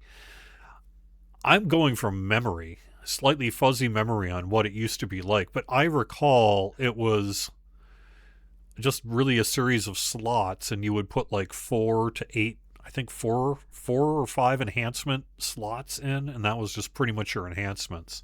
The tree that we've been dealing with ever since is clearly way better. But if you figure that would have been the auction house. That would have been presumably access to the auction house. You know, the Demon Sands and all the rest. Manectaran Desert. I agree. Sands should be made epic. That would be fun someday. Nice. Legendary. All right, so let me move on to this one is for the Litany of the Dead. Now, this is our, I believe, I'm trying to go in my head. So it went Tempest Spine, Vault of Night, Twilight Forge, yeah, and then Litany of the Dead, and then Giant Hold. I think. So this would have been the next one, and this is Litany of the Dead. There is a secret city in Zendrick, a city built for the dead, a sprawling necropolis ruled by a renegade cultist on the path to divinity. The prophets of the Black Abbot inscribe 3 books necessary for his ascension, while his legions prepare for the coming of the dead time. The vampire known as Brother Salasso, the prophet of blood, nears completion of the heretical path, and time is running out for the living. Now, sworn enemies must unite against a common foe, and brave heroes are enlisted to fight the forces of darkness. Dungeons and Dragons Online, Stormreach proudly presents Litany of the Dead. The gates of the bloody crypt are open. Rated T for teen.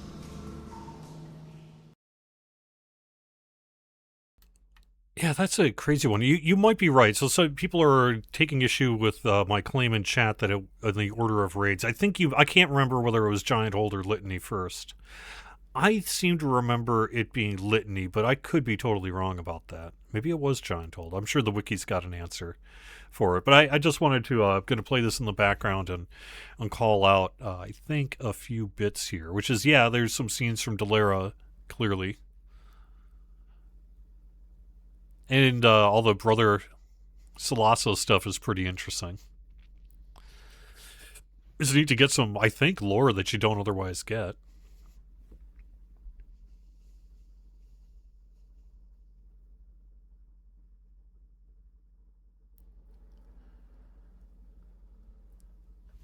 Yeah, I don't remember.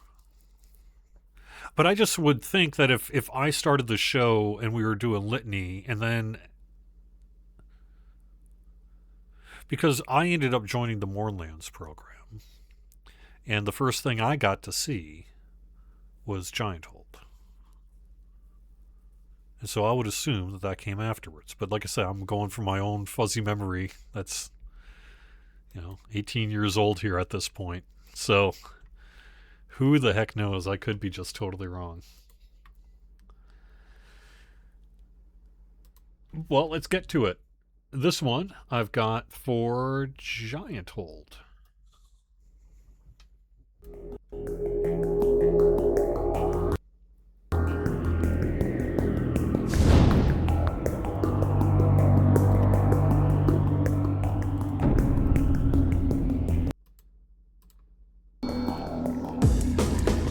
Travel to the realm of giants and explore barren rocks and lava flows surrounding Giant Hold Tor. Find precious dragon scales and elven relics that will help you make powerful armor.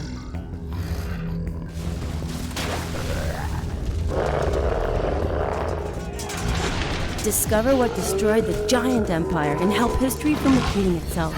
Buy Giant Hold now by visiting the DDO store for characters level 13 and above. Rated T for teen. Characters level 13 and above. Yeah. Okay. Yeah. So thank you, chat. So it looks like they basically were co-developed around the same time. So, but it was Litany Part 2, Reaver's Bane, which would have been the first heroic Giant Hold, then Accursed Ascension. So it did go Giant Hold and then Litany of the Dead. Or, yeah.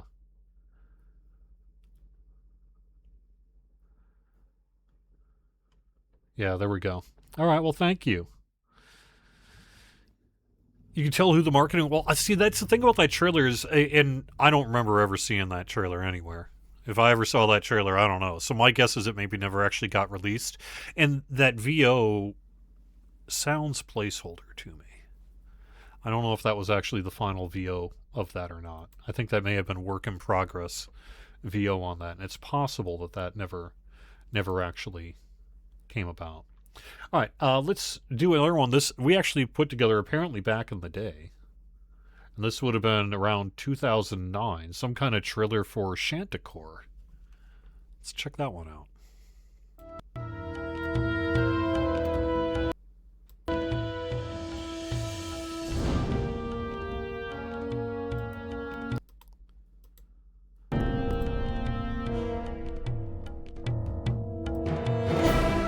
Deep below the marketplace, ancient dungeons and caverns hide the long-lost relic of the Seal of Shantycore, a legendary icon from when giants ruled Zendrik. Fight your way through the Cobalt Blockade and defeat the powerful hobgoblin leader of the Caverns of Shag to reach the halls of Shantycore and retrieve your prize. Buy Shantycore now by visiting the DDO store for characters level 4 and above. You know what? Now hearing the Shantycore Rated audio. T for teen. I should mention that I can't hear the audio until I force do it in OBS here. I've got to set it as a monitor for each track. So now that I'm hearing it, I think I understand what this is now. This was intended to be probably links to YouTube videos that would be from the DDO store. So you would click on the adventure pack and you'd be like, what's a Shantycore?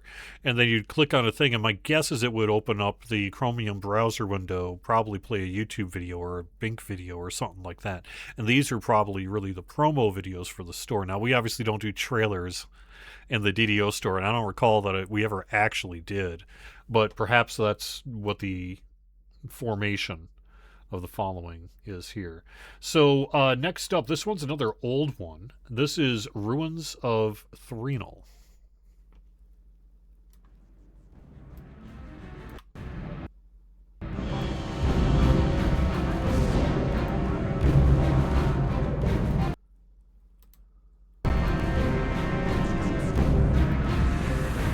A vast network of ancient tunnels stretches beneath the long abandoned ruins of Threnal.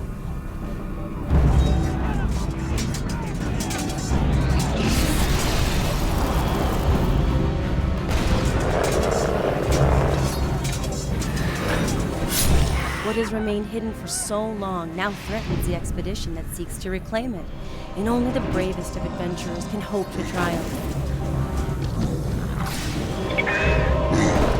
Buy the Ruins of Threnal now by visiting the DDO store for characters level 8 and above. Rated T for teen. Characters level 8 and above.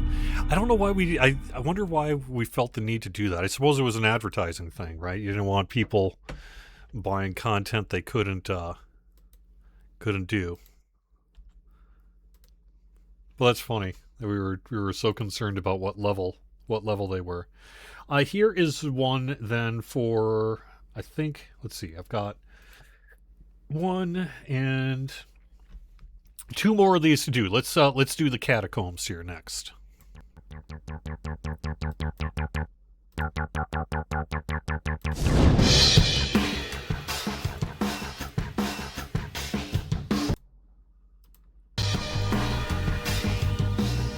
Beneath the marketplace are primeval catacombs filled with the vile undead.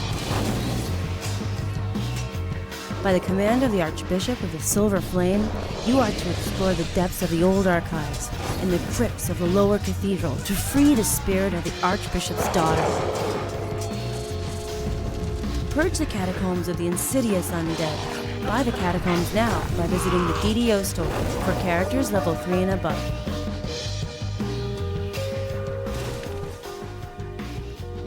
Rated T for teen.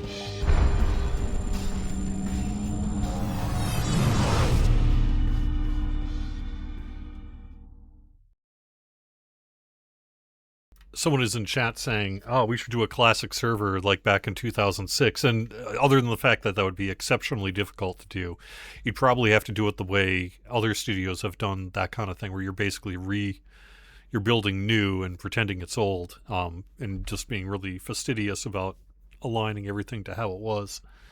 But for example, back in the day, you could get, when the game first launched, you could get slept or held through a door by a kobold shaman. You could get blinded by a kobold shaman, and you couldn't, unless you had a way to solve it, unless you were a cleric with, blindness removal, or you had a potion, you were stuck until you made your way to a tavern and someone blinded you. There used to be a section, the little NPCs that would be like, remove ailments from me, and that's why that existed, is because you would have a black screen and have to just sort of figure it out. And it didn't help when you recalled out. Same with curses. You could be cursed until you were uncursed, for example. So there is various aspects that maybe we don't want to go back to that part of it. Also, the old enhancement tree, for example, would probably be best left behind as well. Are there audio voice files still around of the pre-updated Catacombs with the old voiceover DM? Probably, but I didn't personally see it this week when I was looking through files.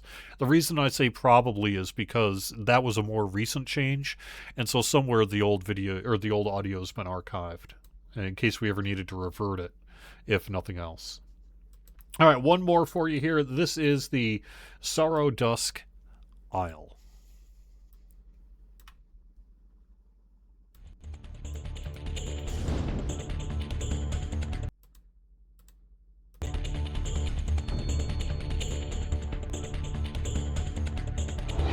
Ruku, elder of the Grey Moon Clan, requires adventurers to free his tribe from a great evil. Explore the lush and dangerous jungle of Sorrow Dusk Isle as you battle trolls, ogres, undead, and more.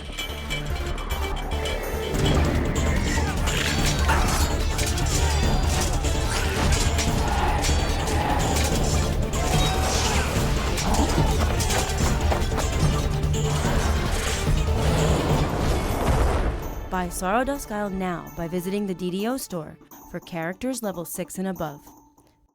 Rated T for teen. Is that true? Is it level 6 and above? I don't remember that. All right, a couple more images. Let's see, which one's this? Oh, this is the original load screen. How many of you remember this?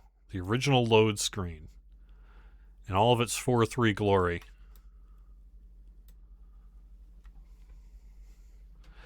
Game experience may change during online play.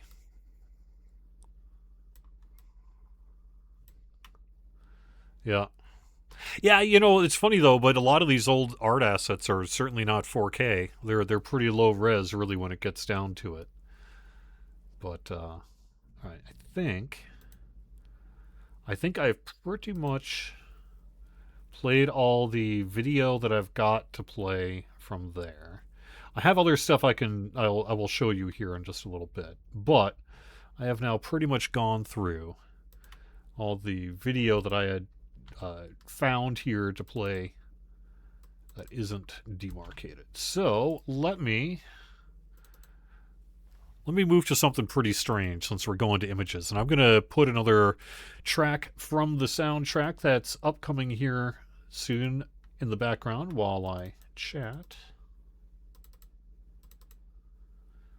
Let's do, I believe this is one or new of the old DDO themes.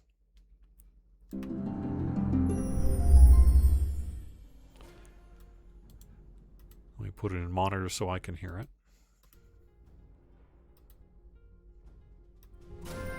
There we go. The classic.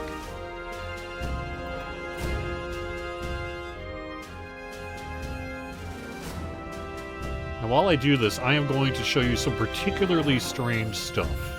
This is a combination of things that either was used or not used, that were jokes, that were attempts to do different things over the years for promotions and what have you.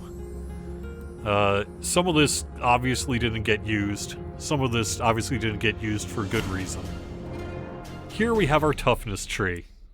This was one of those long-standing requests that, you know, players like, we did a tree that's just toughness, and it became a joke and it became kind of an early meme. And at one point, Steelstar was like, all right, I can create that. I can make that happen. So he did, and he created the toughness tree, which is exactly what you think. 100% toughness.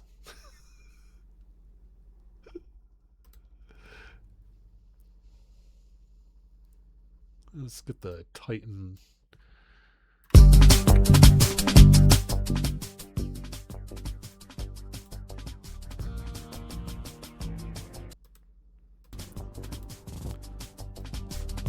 This will be good for this.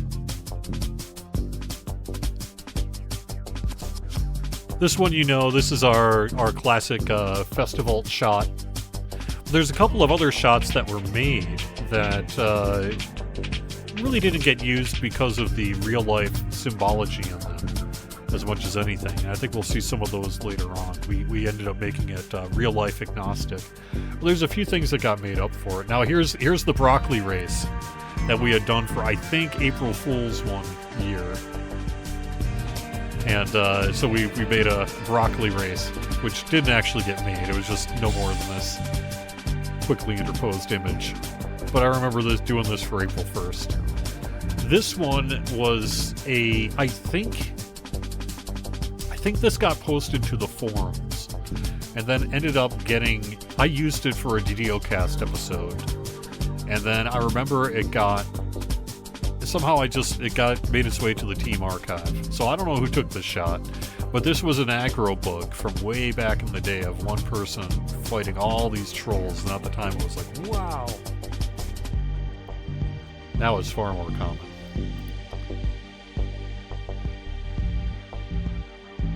This person must be OP. I'm bringing broccoli back. This is the broccoli succubus, which this actually did get released. Oh, I don't know what this is about exactly. The favored soul. I think it's the 67.2300033569336% off. Very oddly specific percent off there, isn't it? These were meme images that I believe Tolero posted on the forums for some period of time. Maybe on Twitter when it first opened.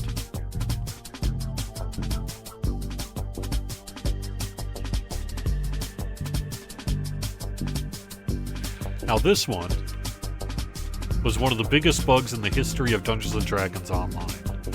If you're not familiar with this particular bug, you probably are, because it's a pretty famous bug amongst the players as well. But the main thing is we had a spawning issue where you could, kill an ooze and it would split, and then those oozes would split. And there was a time where the game update went live and oozes would never stop splitting. And so you could split them to infinity to the point that it would basically crash the server. And I believe that this is an old QA pick, which was basically, we need proof in order to shut the game worlds down, I think, of how much of an issue we have, which was you cast Blade Barrier, next thing you know, you've got 100 oozes here. And there was a couple other shots of just oozes filling up the dungeon, and we had to bring the worlds down at the time to solve this. This is the raw of the PC Gamer D&D Online cover that it did end up getting published. I actually have a sealed, bagged copy of it in my personal DDO archive collection upstairs. And this did get an actual release in all of your Borders and Barnes & Nobles and stuff back in the day. Yeah, this is another holiday image that never ended up getting used. And again, I think it's really just has to do with the holiday tree and the mistletoe and You know, we don't typically directly tie things to actual holidays, but this one did get made and actually approved. There's actually an approval file on that. This is another one that never really got used. I think it's just because the image of the beholder was a little cheesy. But it's a pretty good image.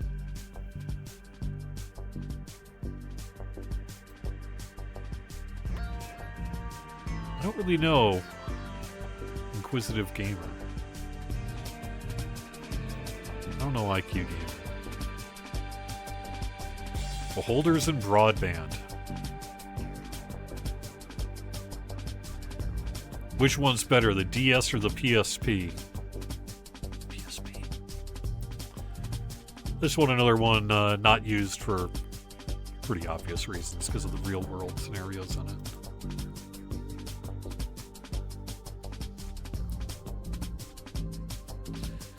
All right.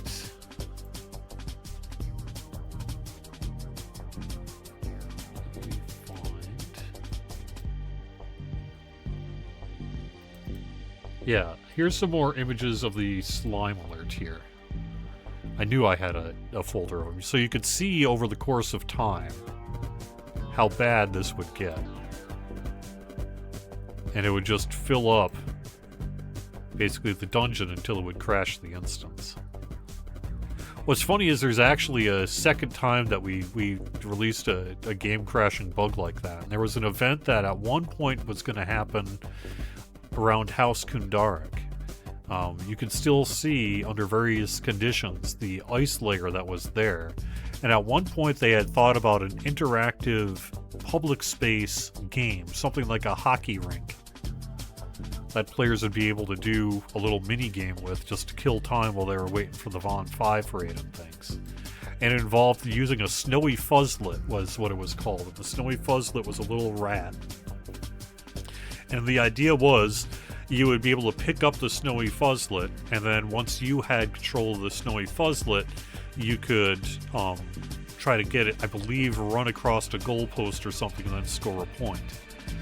And then if you got hit, or I think there was like snowy fuzzlet bats or something, I don't even know if it got that far. But if you somehow, like, the other players would hit you, you would lose the fuzzlet, and then the fuzzlet would run around the game world. And you'd have to chase after the fuzzlet, pick it up again, and try to make the goal. And we went live with it one day by accident. The game updated for whatever reason, and word came down that, oh my god, there's a snowy fuzzlet in House Kundarak, and it's crashing the world. And so before that happened, I went into House Kundarak to grab a picture of it, because I was like, we're never going to see this again. And somewhere in my old photo archives, I've got the old photo of it, or the old screenshot of it, but I couldn't find it for you today. I'm sorry. But the snowy fuzzlet had to be taken out of the game, and it never finished development, because it was pretty far from development at that point. And it was like, well, there's a whole bunch of reasons not to do this, but the fact that you've got an object that can both crash the world and run around on its own, probably not a good idea. So we've had a few of these over the years, and here's our ooze issue. Went from that to a whole bunch of problems.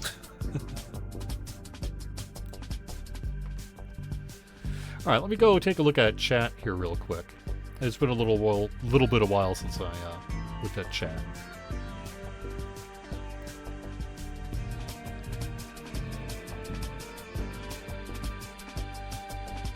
And it only took 2 more years to get the Titan raid working? Yeah, no. I mean, now there's actually an interesting community story. I don't know how many of you remember this, but it didn't just take like a year plus for the Titan raid to have a few bugs fixed because like you had to, it wasn't even a bug, it was just very precise on the tower drop. But it took a long time before anyone was able to beat the Titan raid. They tried, I remember that one was like, that's going to be the hardcore one. You know what, you think Vault of Night's too easy, everyone. Alright, let's make this one so tough nobody can beat it. And nobody did. Not for a long time. I remember Titan didn't get beaten for, I don't know how long it was. A year? Eventually got nerfed enough that it was a lot easier to do. But that was back in the day where it was like, no, why would you expect to just be able to beat a raid? You're going to have to be good enough to beat the raid. You don't really do that so much these days. There's pretty much an assumption of if you hit the minimum bar of whatever, you're going to get through it, but not so much back in the day.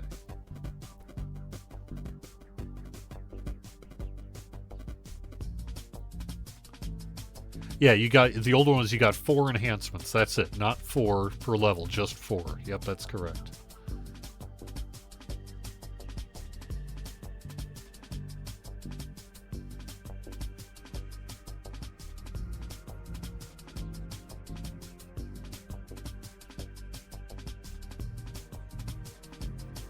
Return to Saradusk when? Well, you know, over the years we've actually long wanted to do it.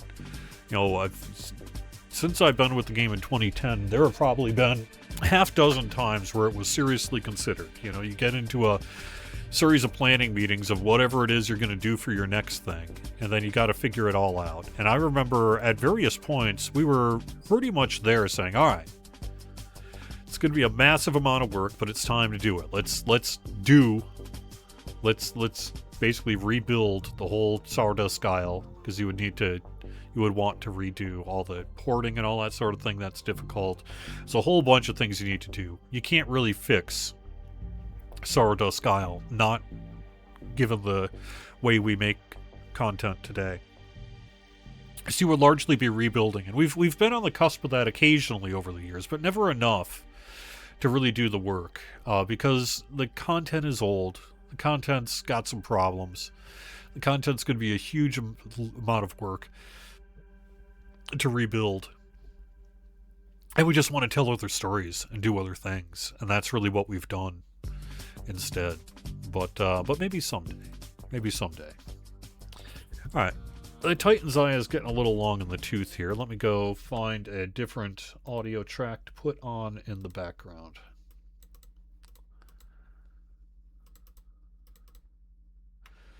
Let's do...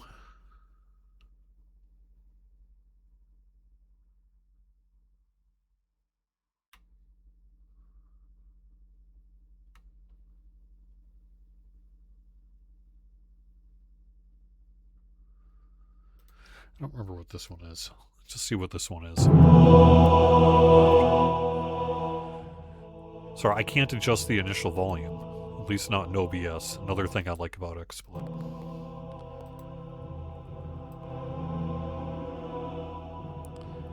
Oh, okay, now I can hear it. What else do I have to show you for... Let me see what else I can dig into the archives that I got. I did the slime stuff. I've got some module stuff that we can take a look at. Oh, yeah, actually, let's go into that since we're looking a little bit about...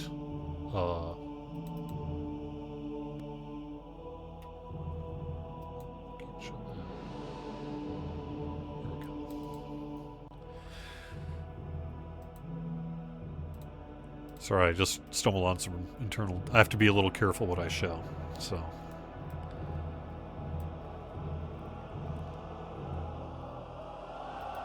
Alright, here we go. This is concept art that was made during the creation of the Titan Saradusk era. It's listed as Mod 2 concept art. We didn't switch, they were called mods back then rather than updates. And you can see, yeah, concept art of sort of the space. I'm going to make my camera, or my video smaller so you can see. Like we have a little scale here on the person.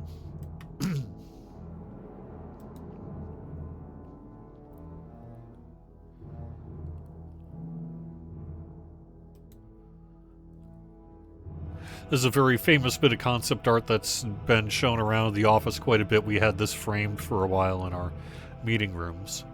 Early take on what an airship would look like. You can see we went more elemental with the rings, obviously, by the final product.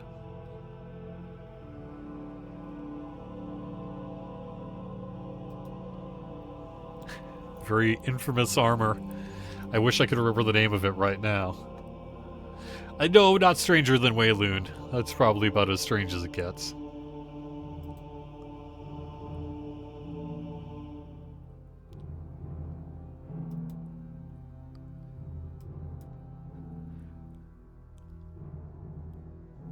Cool looking concept for the Lich. Let me...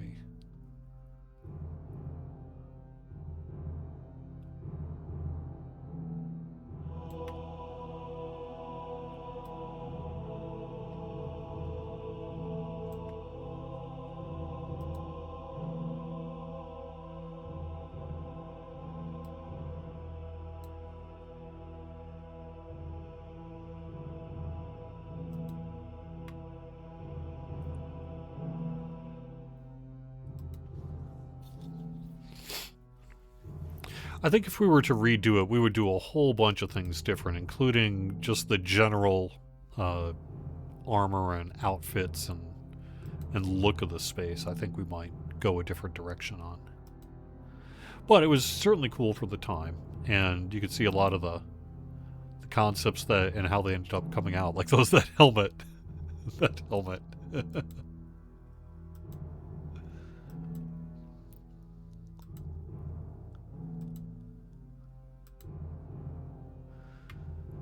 Aren't you glad we didn't do this?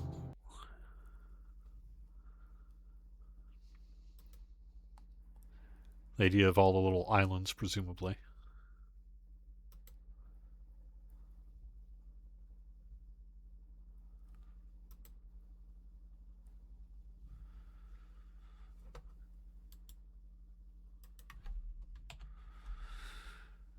Bring in a different music track.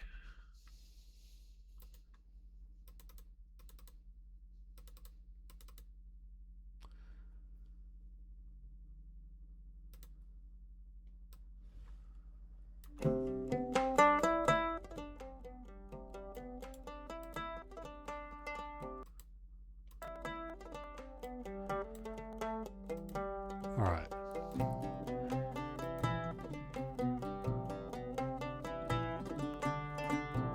Blades, pretty much all of which I think made it into the game.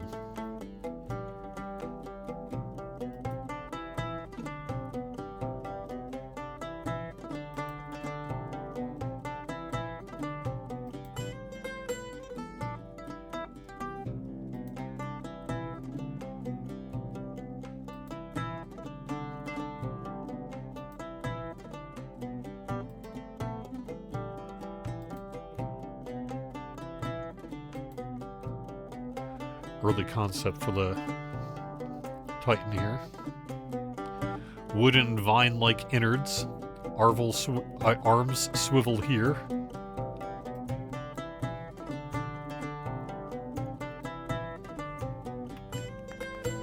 Let's see, do we give this person a... No. Mind Flayer, February 2006.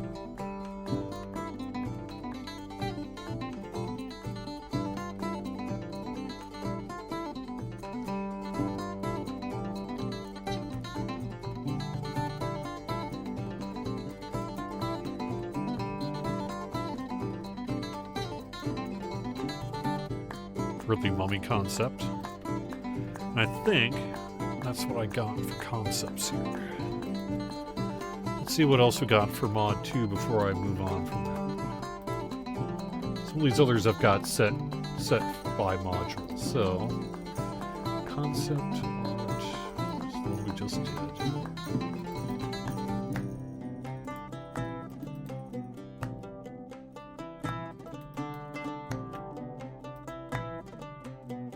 Yeah, let's put these up. These are some, I think, video stills. They were trying to do some kind of video storyboard here. And you can see kind of a work in progress of the trailer there that was for mod 2.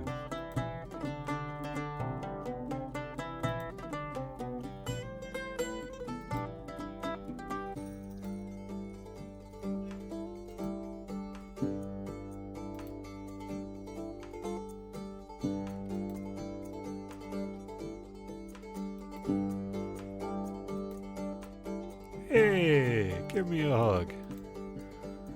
No.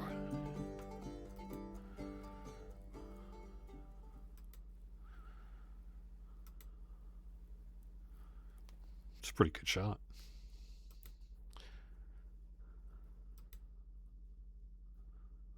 I'm actually impressed we went with 16:9 on these. Someone must have had a nice monitor at the time.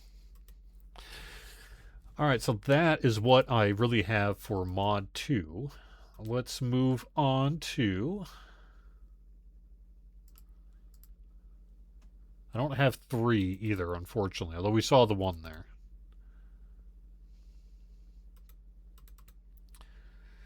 Here we go. These are some screenshots. This would have been Module 4, so I believe Reaver's Bane, I think, right? Yeah. This would have been a Giant Hold. Some Dragon Lightning shots, presumably. Oh, that's all I've got? That's all we have? Weirdly, not much. Not much got archived on that one. Oh, I've got... Here we go.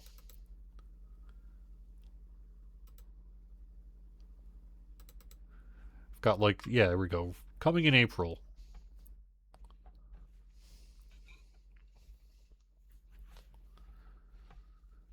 Up to level 14.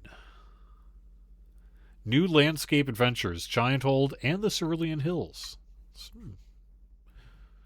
Because originally when the game launched, the Cerulean Hills was just a tiny little zone, similar to almost what you'd see like on the way to Vaughn 3 or something like that, but even smaller than that. And it was just a little zone where you had basically one encounter, and then they blew it out with the Cerulean Hills. And then later added the quests to it as well.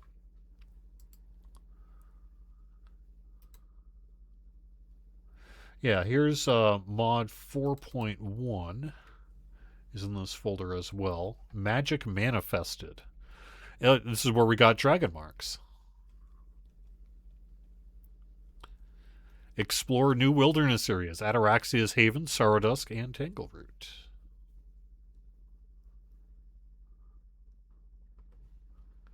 And we got 4.2 here as well. I remember seeing these screenshots back in the day.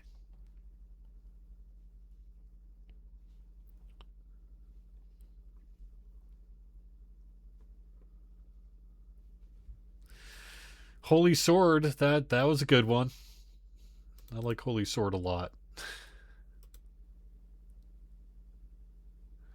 I think. And yeah, that's all I've got for Mod 4 here. That's all that really survived in that folder. Let's move on to Mod 5. Now this is some concept art for Mod 5. And let me get a different... We'll get a chill audio track. Chill music track going here. Something maybe from Feywild.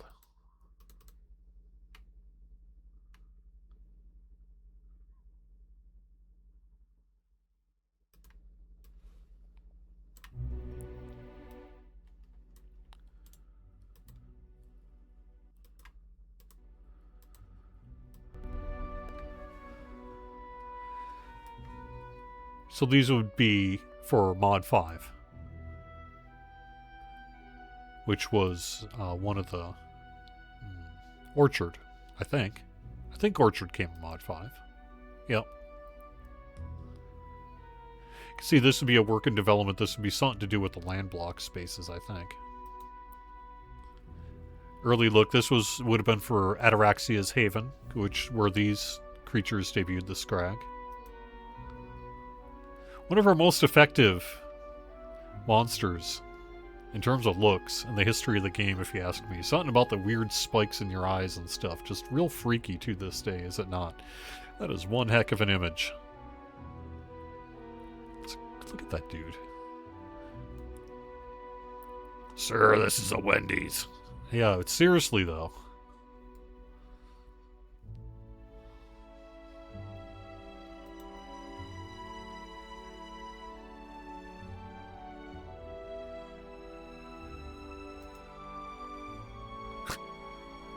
Let me move my camera there.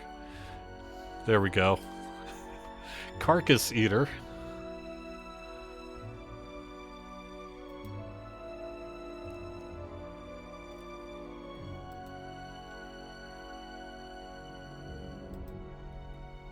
Oh, yeah. This would have been a work in progress of the Doomsphere for Ghost of a Chance.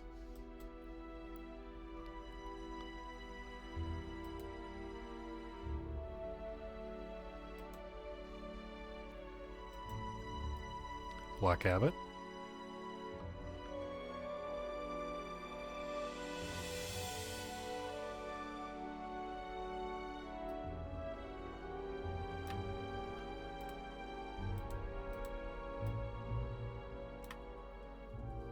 Mask on one side of face turns into a crown on the other. And they're T-posing because that's how they build them in the animation rig.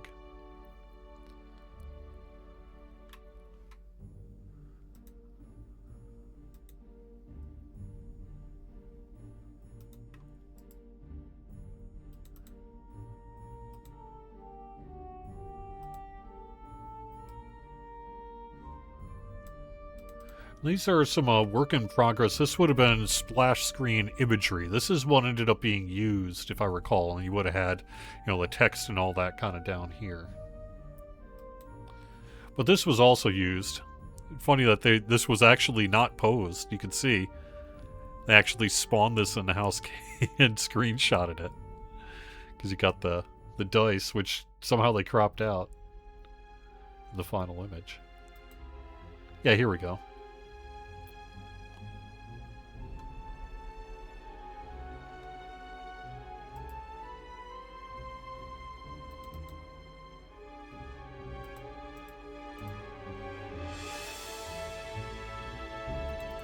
Alright, the next... Oh, here we go. So this is going to be an old... Let me actually cut the music here. This is going to be a bit of a blast from the past as well.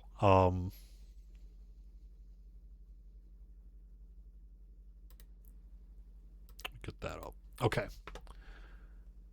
This is an old dev diary from back in the making of Mod 6, and it looks like it runs for just under 3 minutes here.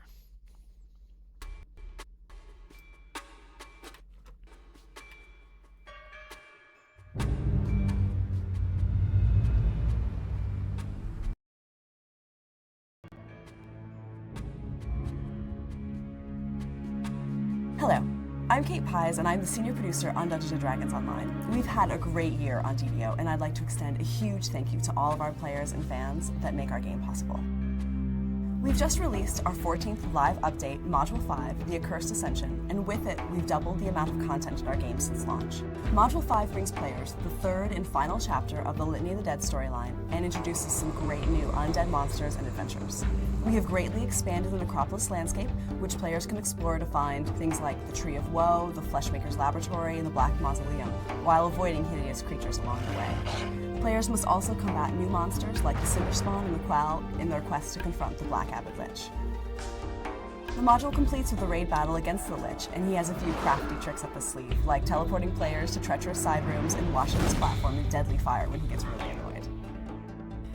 In addition to the new dungeons, we've introduced a cleared item display mechanic, which allows players to better understand which items are good for them and which they cannot use.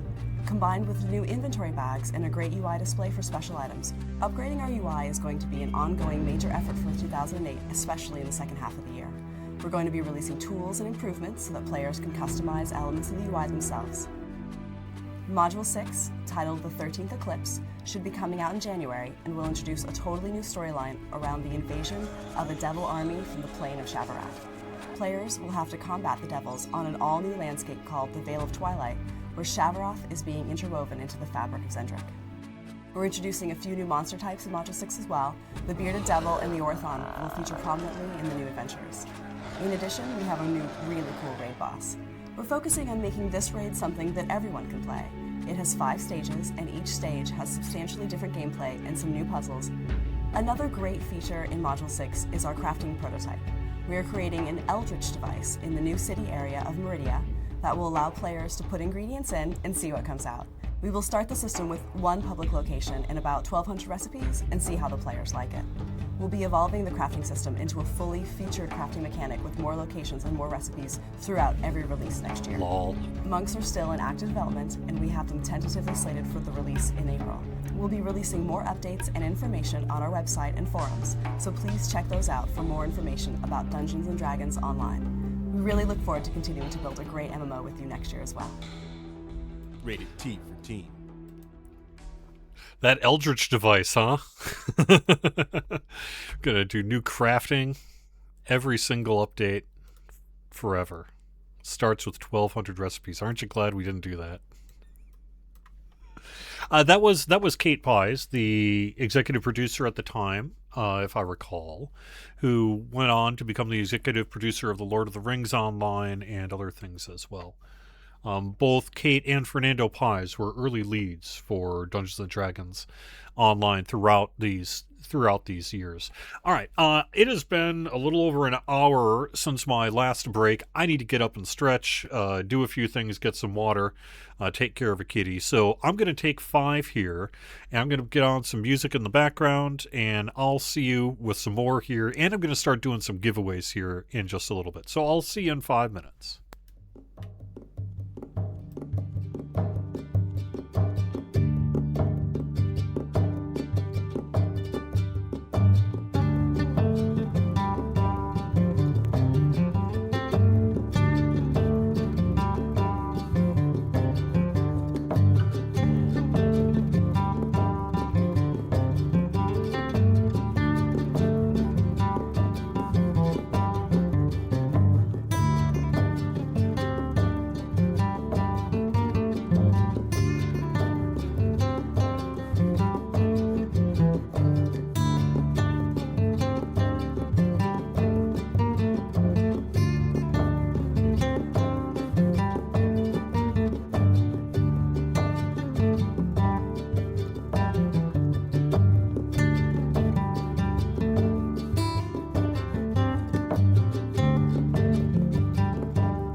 All right, welcome back, everyone. Hope you are enjoying this time here. I am going to be playing some archival video as we celebrate Dungeons & Dragons Online's 20th anniversary today.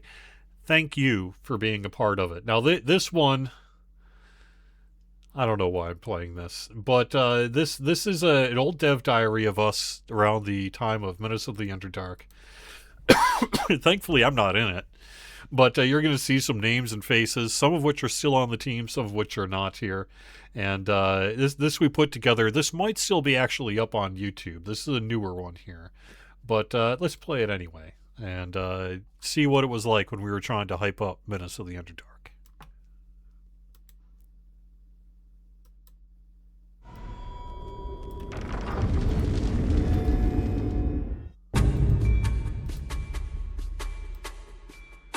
The Druid is probably the single most requested feature in DDO for the last 6 years. Players have been longing for the Druid for as long as DDO has been out, even more than they've been asking for a move to Forgotten Realms that asked for the Druid.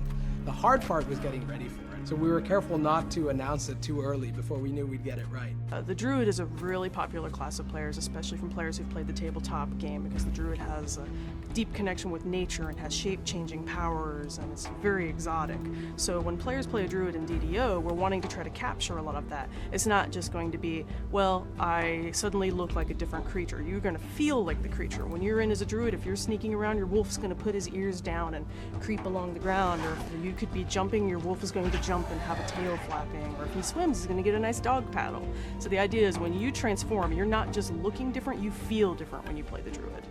A druid is a jack of all trades in some ways. They're capable of doing many different, filling many different party roles, but not necessarily all of them at the same time. They'll have to specialize to decide whether they are primarily a melee DPS type of character in a wolf form, or they want to be a tank in a bear form, or some sort of a caster, either a healer or offensive caster in one of the elemental forms, or even their basic humanoid form. The number of the different abilities that they have access to vary greatly based on which form they're in.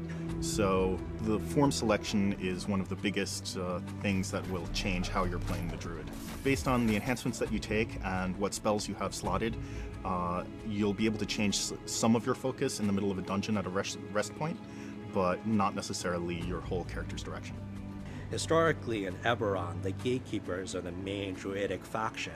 They were responsible for stopping a couple of major invasions from extraplanar armies. So when portals from alien planes open up, the Gatekeepers come on the scene and they figure out how to close the portal. This is very important for the storyline of the expansion pack, because Loth herself, she's opened up a portal from her plane of the Demon Web to try to attack Eberron. And the 8 gatekeepers come onto the scene and they bring their druidic knowledge and druidic forces. And the players who choose to play as druids are an expression of that. They would be aligned with the gatekeepers.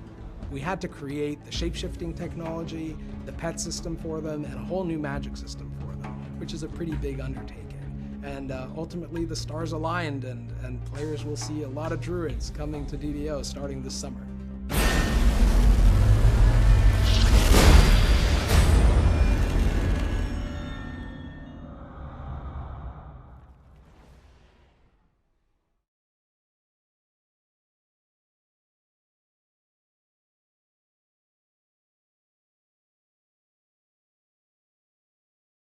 Oh, clearly by that point we had an active YouTube at that point. Sorry about that. Yeah, I am calling up. Basically, I'm getting ready to do some giveaways here in chat. So why don't we start with one of the oldest giveaway items in the history of Dungeons & Dragons Online.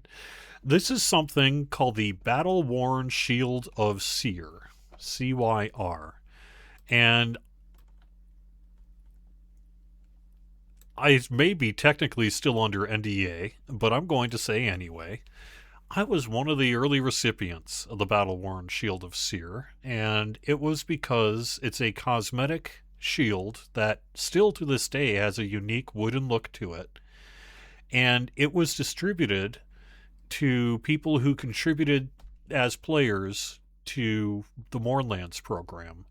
and did something kind of particularly helpful at that point. It was a little reward item that was distributed to members of Mournlands, which was a private NDA program similar to the Players Council, but with an actual server back then.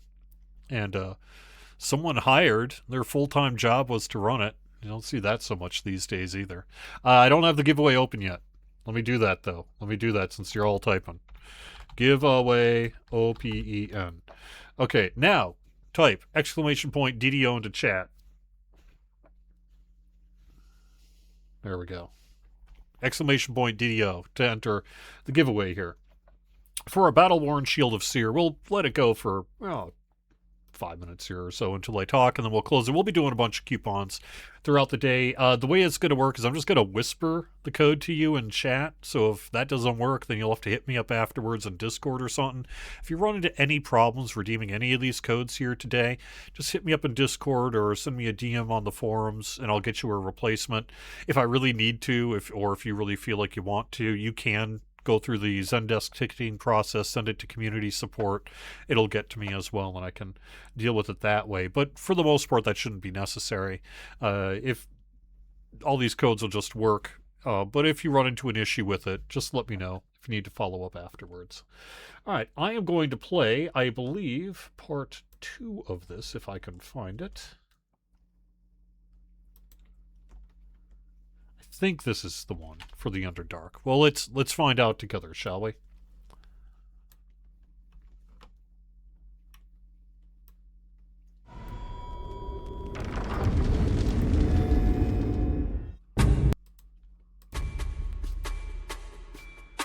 The Druid is probably the single most requested feature. Oop, that's not the right one. Was it this one?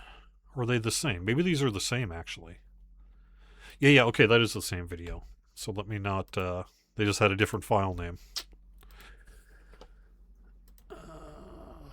So, this one. Yeah, here we go. Part 3, Experience the Underdark. Here we go.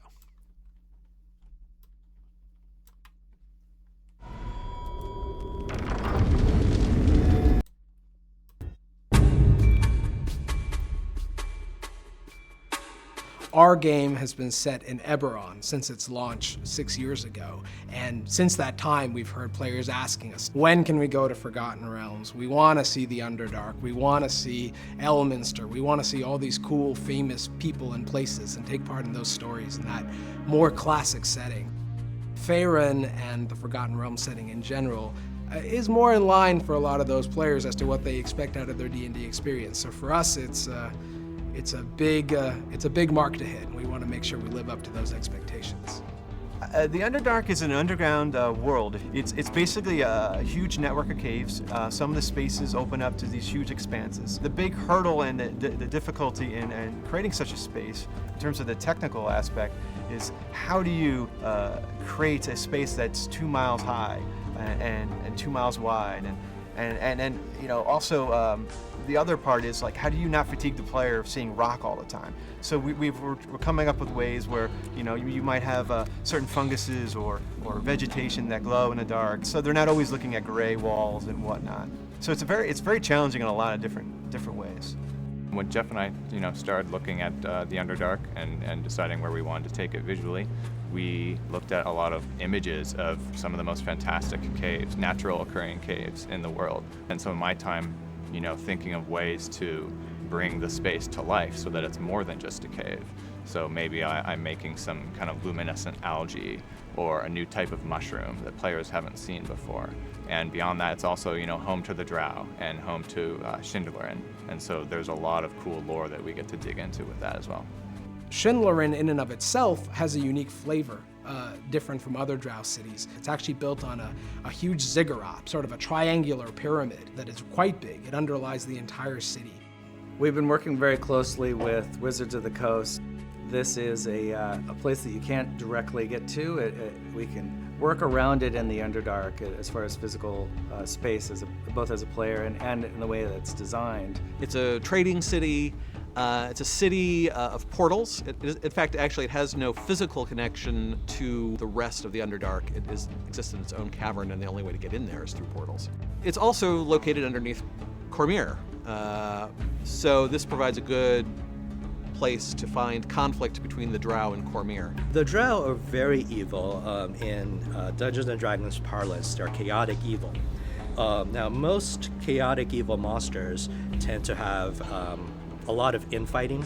The Drow are like that, but they're a little bit more powerful and dominant. They're civilization builders. They plot against each other, they assassinate each other, or make temporary alliances to gain power. Basically, they see everybody as prey. They're all about how they can exploit somebody else to gain power for themselves. And they're very intelligent, they're high magic, they're one of the most dangerous and advanced civilizations out there, which makes them a really, really difficult enemy to go up against. Well, of course, there's a ton of monsters that we wanted to put into this release, and there's quite a few of them we got in there. So players will be excited that we have things like the Purple Worm, Dragoloth, different parts of the Drow faction, like priestesses and other different roles that the Drow are going to have, as well as Driders, which are half a Drow, half spider. Those are some of the monsters that are coming to the Underdark for sure.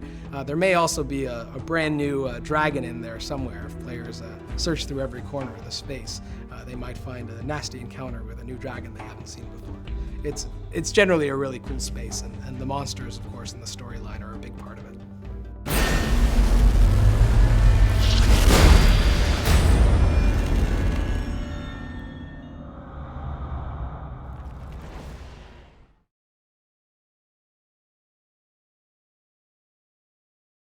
Unfortunately, I wasn't able to find part 4. So part 4 is, it's probably still around somewhere, but I don't personally have it. That's the last of those Underdark video ones that I've got. Although, like I said, I think it's still on YouTube. I think that one you can still find on YouTube. So we've pretty much gotten to about as modern as I'm probably going to go here for this. But I do have some other videos on that I could show as well. So because we had some other modules like Tempest Spine here that we can, or not Tempest, yeah. Tempest Spine and Stormcleave. These are, I believe,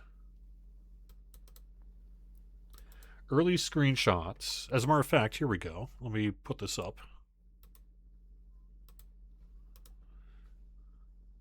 These are early screenshots. So this one's obviously of Delera. I don't know why people are dancing around on top of the thing. But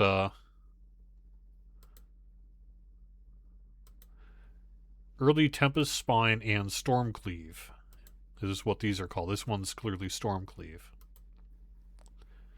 You can see the nice 4:3 aspect ratio there. Some of the older avatars.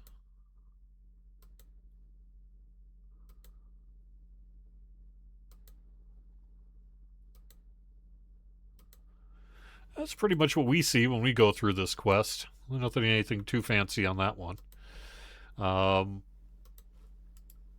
We have, let's see, here we go.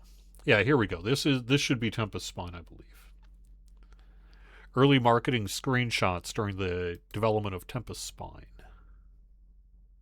It's a pretty good shot, actually. It's not bad.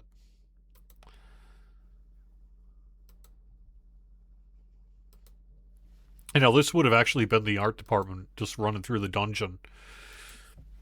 Probably with someone who was invisible and just able to take screenshots. Now, these days, we'd probably just run video and do video stills and such as necessary, but not so much back then. So a lot of these have never really been seen because they were never really used.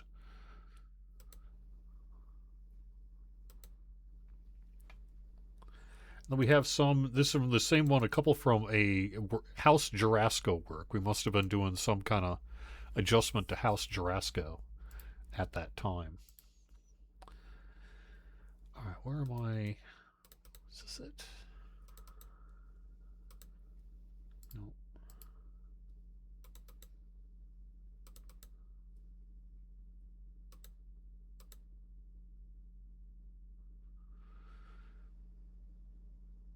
I have a dev diary here for Mod 6 that I don't know if I've played or not, because it could just be a duplicate file. But I think it's worth putting this in here just to see. This should be a development diary from around the time of the tent event. Let's see what we got here.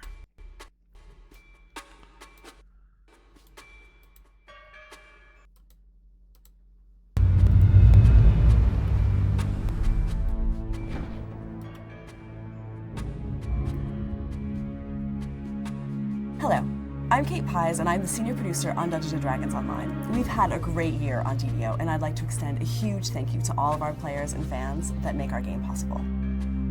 We've just released our 14th live update, Module 5, The Accursed Ascension, and with it, we've doubled the amount of content in our game since launch. Module 5 brings players the third and final chapter of the Litany of the Dead storyline and introduces some great new undead monsters and adventures. We have greatly expanded the Necropolis landscape, which players can explore to find things like the Tree of Woe, the Fleshmaker's Laboratory, and the Black Mausoleum, while avoiding hideous creatures along the way. Players must also combat new monsters like the Cinderspawn and the Quell in their quest to confront the Black Abbot Lich. The module completes with a raid battle against the Lich, and he has a few crafty tricks up his sleeve, like teleporting players to treacherous side rooms and washing his platform in deadly fire when he gets really annoyed. In addition to the new dungeons, we've introduced a cleared item display mechanic, which allows players to better understand which items are good for them and which they cannot use. Combined with new inventory bags and a great UI display for special items, upgrading our UI is going to be an ongoing major effort for 2008, especially in the second half of the year. We're going to be releasing tools and improvements so that players can customize elements of the UI themselves. Module 6, titled The 13th Eclipse, should be coming out in January and will introduce a totally new storyline around the invasion of a devil army from the plane of Shavarath. Players will have to combat the devils on an all-new landscape called the Veil of Twilight, where Shavarath is being interwoven into the fabric of Zendrick. We're introducing a few new monster types in Module 6 as well. The Bearded Devil and the Orthon will feature prominently in the new adventures. In addition, we have a new, really cool raid boss. We're focusing on making this raid something that everyone can play. It has 5 stages, and each stage has substantially different gameplay and some new puzzles. Another great feature in Module 6 is our crafting prototype. We are creating an Eldritch device in the new city area of Meridia that will allow players to put ingredients in and see what comes out. We will start the system with one public location and about 1,200 recipes and see how the players like it. We'll be evolving the crafting system into a fully featured crafting mechanic with more locations and more recipes throughout every release next year. Monks are still in active development, and we have them tentatively slated for the release in April. We'll be releasing more updates and information on our website and forums, so please check those out for more information about Dungeons & Dragons Online. We really look forward to continuing to build a great MMO with you next year as well. Yeah, we saw this one. Sadly, we already saw this one. It had a slightly different file name, so I thought I would include it, but whatever. Maybe you missed it the last time around. I am going to wrap up our giveaway right now.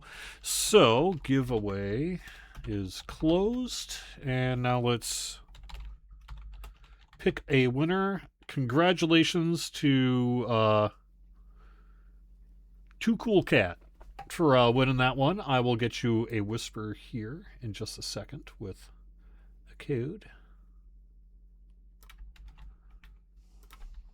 While I've got a cat on me, not the easiest. Please use whisper window for whispers. Okay. Whispers. Here we go. Whispers. Oh my gosh. I'm sorry. I'm sorry, kitty. Oh gosh. Need you off my lap. I can't do this with the cat on me. All right. How do I actually whisper this to you? Remember, I'll do it through Moobot, I think. Here we go.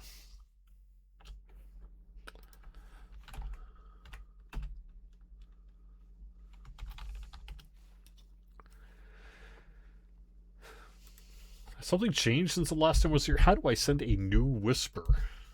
Let's see. Oh, here we go. Okay. Got it. Hello. Let me get you your code.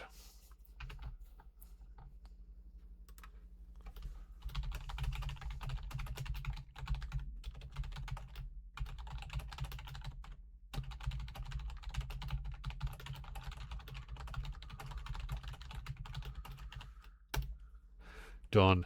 All right, let me reset our giveaway.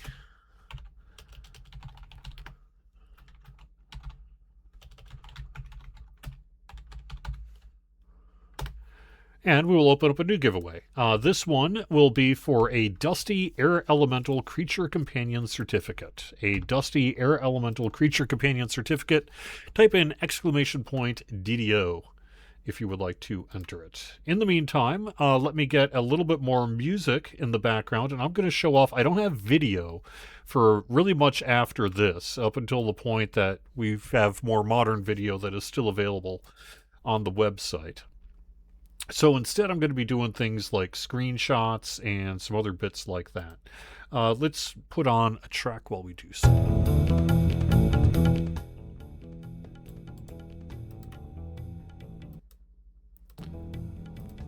Oh, already. No, good enough.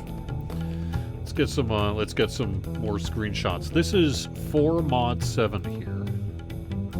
I'm going to put up on the screen. Let's start with what's described as Zoriet Raid, Way of the Monk. The battle continues. Raid against the tormented Hound of Zoriet. Reveal the secrets of the portals beneath Stormreach. Challenge the horned devil of Shatteroth to thwart the sinister plans.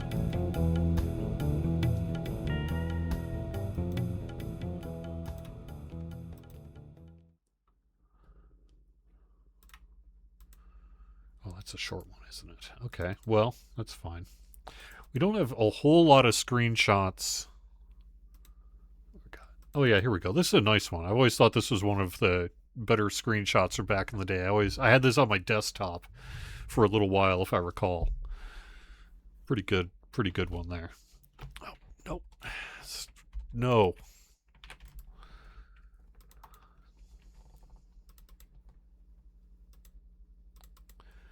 This would be for the monk version of it. Use key energy.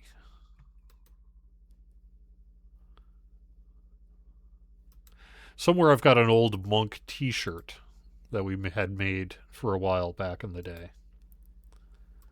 This one also brought with it Three Barrel Cove as well.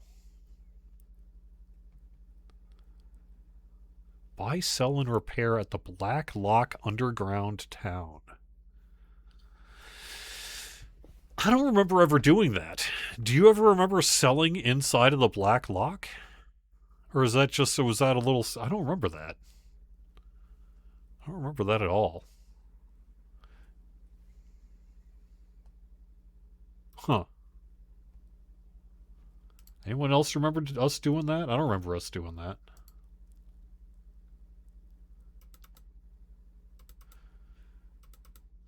Got some cool screenshots of the monk and such, of course, in the middle of Hound of Zoriet raid. The public area being in the wilderness, huh? Well, oh, yeah. Oh, that's all it is. Yeah, you're right. Okay, Black Lock is just the little Three Barrel Cove area. Never mind. That's no mystery there, actually. I just wasn't putting two and two together.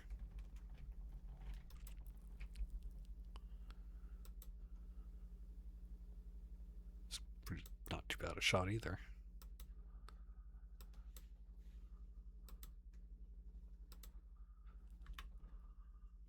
That one we saw earlier. Sometimes these things get recycled a bit. You'll see through the folders they kind of... That'll just sort of happen. Three Barrel Cove shots. Actually, yeah.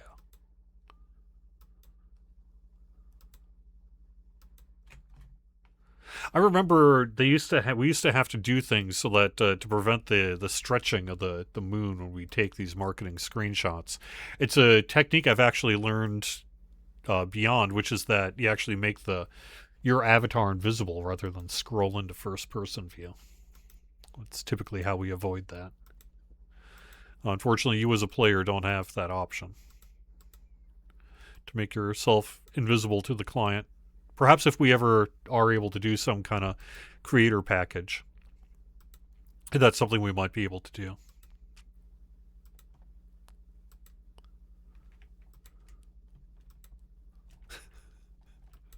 Some of these shots. Well, some of these maybe weren't for marketing either, though. Some of those are just for general take. But yeah, it's like, I don't think we're going to use that one. Sorry.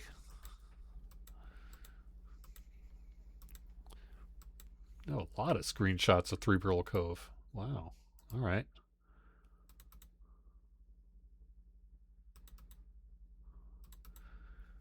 Same with the sub T. We got some nice screenshots of the sub T. Why didn't we use that one? Yeah, all right.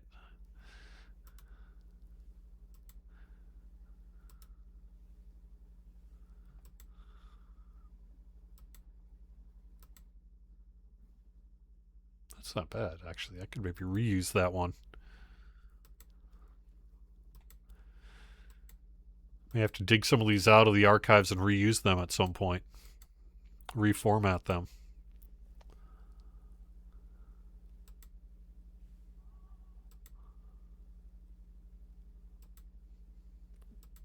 We had a lot of screenshots we must have taken back in the day. This would have just been the raw dump before it got sort of, which ones are we? Oh, this one's nice too. That we would actually pick to use. So this would have been the whole session essentially that got recorded. That got used again. We cut those two out just like that and reused it for a different shot, if I recall. Subterranean was a pretty big, expansive area when it first arrived. I remember being like, wow, it's so huge. I'm just totally getting lost in there. Which, of course, people did until we finally figured out how to sort of do it. Now, this would have been the rubble. Yeah, check this out. This would have been after the tent explosion before we rebuilt it into the space that you know today.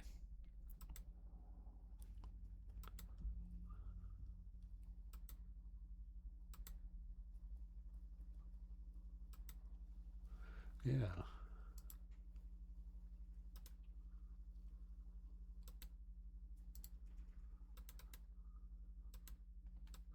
We have some monk shots here from the same update.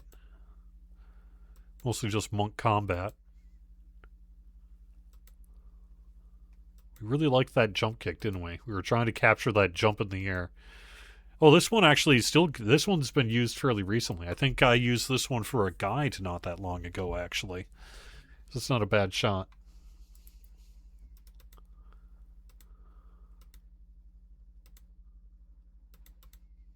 Huh. I don't remember that one at all.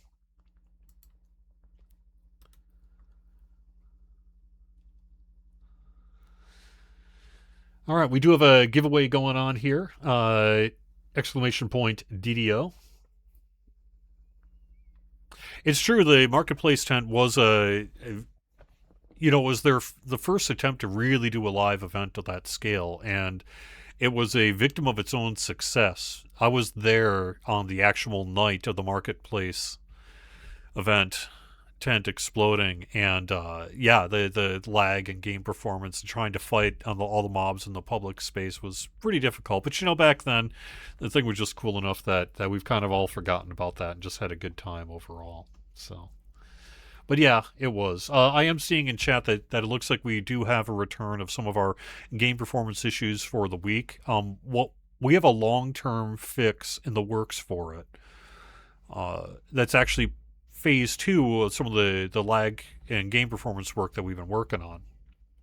And then we had a game update we were hoping to get out on Friday of this week that had really kind of a patched version of that, kind of a quick and dirty version rather than a more complete one. And what that change will do, hopefully, like I said, the full work hasn't been gone through the QA process yet. And so, as such, I can't promise much of anything about it until it actually is.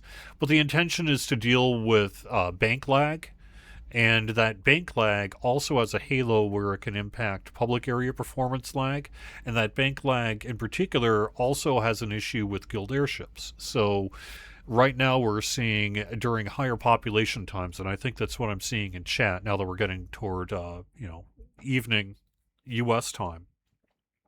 Still mid-afternoon in California, for example. But populations are on the rise. And during high pop times, we're seeing an issue with guild airships and banks this week. Really due to all the activity that people are doing to bring in and out mysterious remnants and what have you. My suggestion is avoid the guild airship this weekend unless you absolutely need to go there.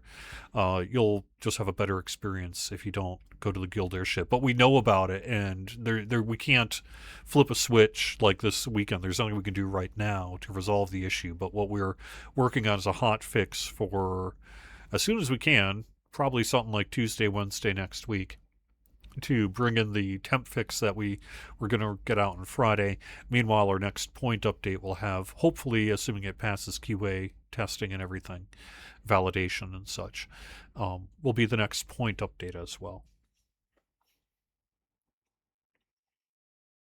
Yeah, this is particularly going to hit Shadowdale first, then Moonsea. Although actually Moonsea would have been earlier today, because they're European, about 6 hours ahead. So right now they're about 11 o'clock at night. So we're kind of on the tail end of the prime time over in Europe right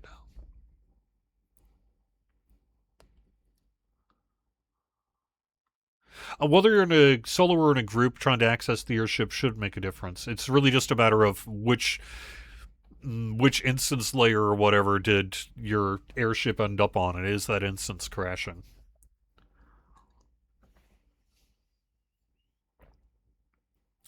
All right, let us wrap up the giveaway here. So, one last chance to do exclamation point DDO to enter. We're going to be giving away a Dusty Air Elemental Creature Companion certificate. I am mostly through everything I have for you today in terms of video. The one other piece I could put up on the screen, I think. Yeah, check this out. So we had a promo with the Dungeons & Dragons movie Blu-ray. I actually have over there one of the Blu-rays with this in it. But we had actually put a card in the 2-movie collection for the D&D movie Blu-ray. It's because it was a Warner Brothers property at the time, and you know they owned us. But a world when there wasn't a particularly great D&D movie out, was there?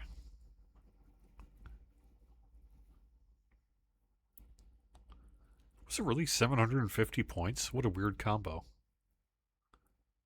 Huh. I don't remember it being 750, but okay. Then we had, this is what we sent out by email. I believe Warner Brothers may have even been involved in that one. And this was our splash screen. We had a splash screen. Go beyond the game. Get the Dungeons & Dragons 2-movie collection today. Good times. All I can say is I'm really, really love the most recent Honor Among Thieves movie. And actually the second, Wrath of the Dragon God, isn't the worst. It just it got its moments. A giveaway, let's close it up. This is for a Dusty Air Elemental Creature Companion certificate.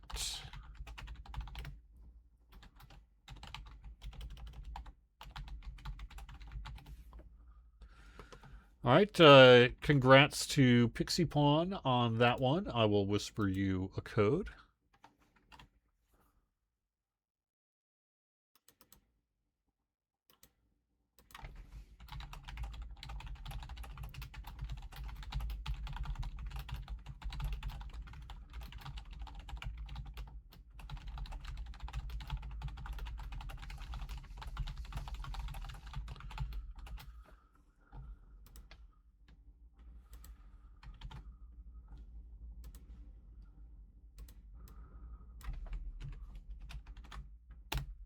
And congratulations.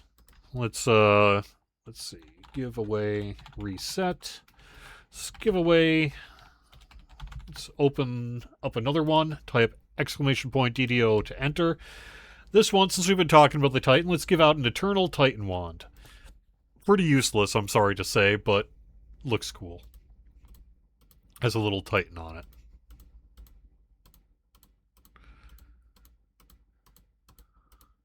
Okay, I am going to take just a little bit of a break, get a few minutes. I'm going to get to walk around and stretch and such. I am going to get the Dungeons & Dragons game client going, and for the last bit of the stream here, we're going to actually run the anniversary event in-game on my Arcane Trickster and just have a little bit of fun inside of the game. So, if you've been here for the history lesson, hope you enjoyed it. I know I did.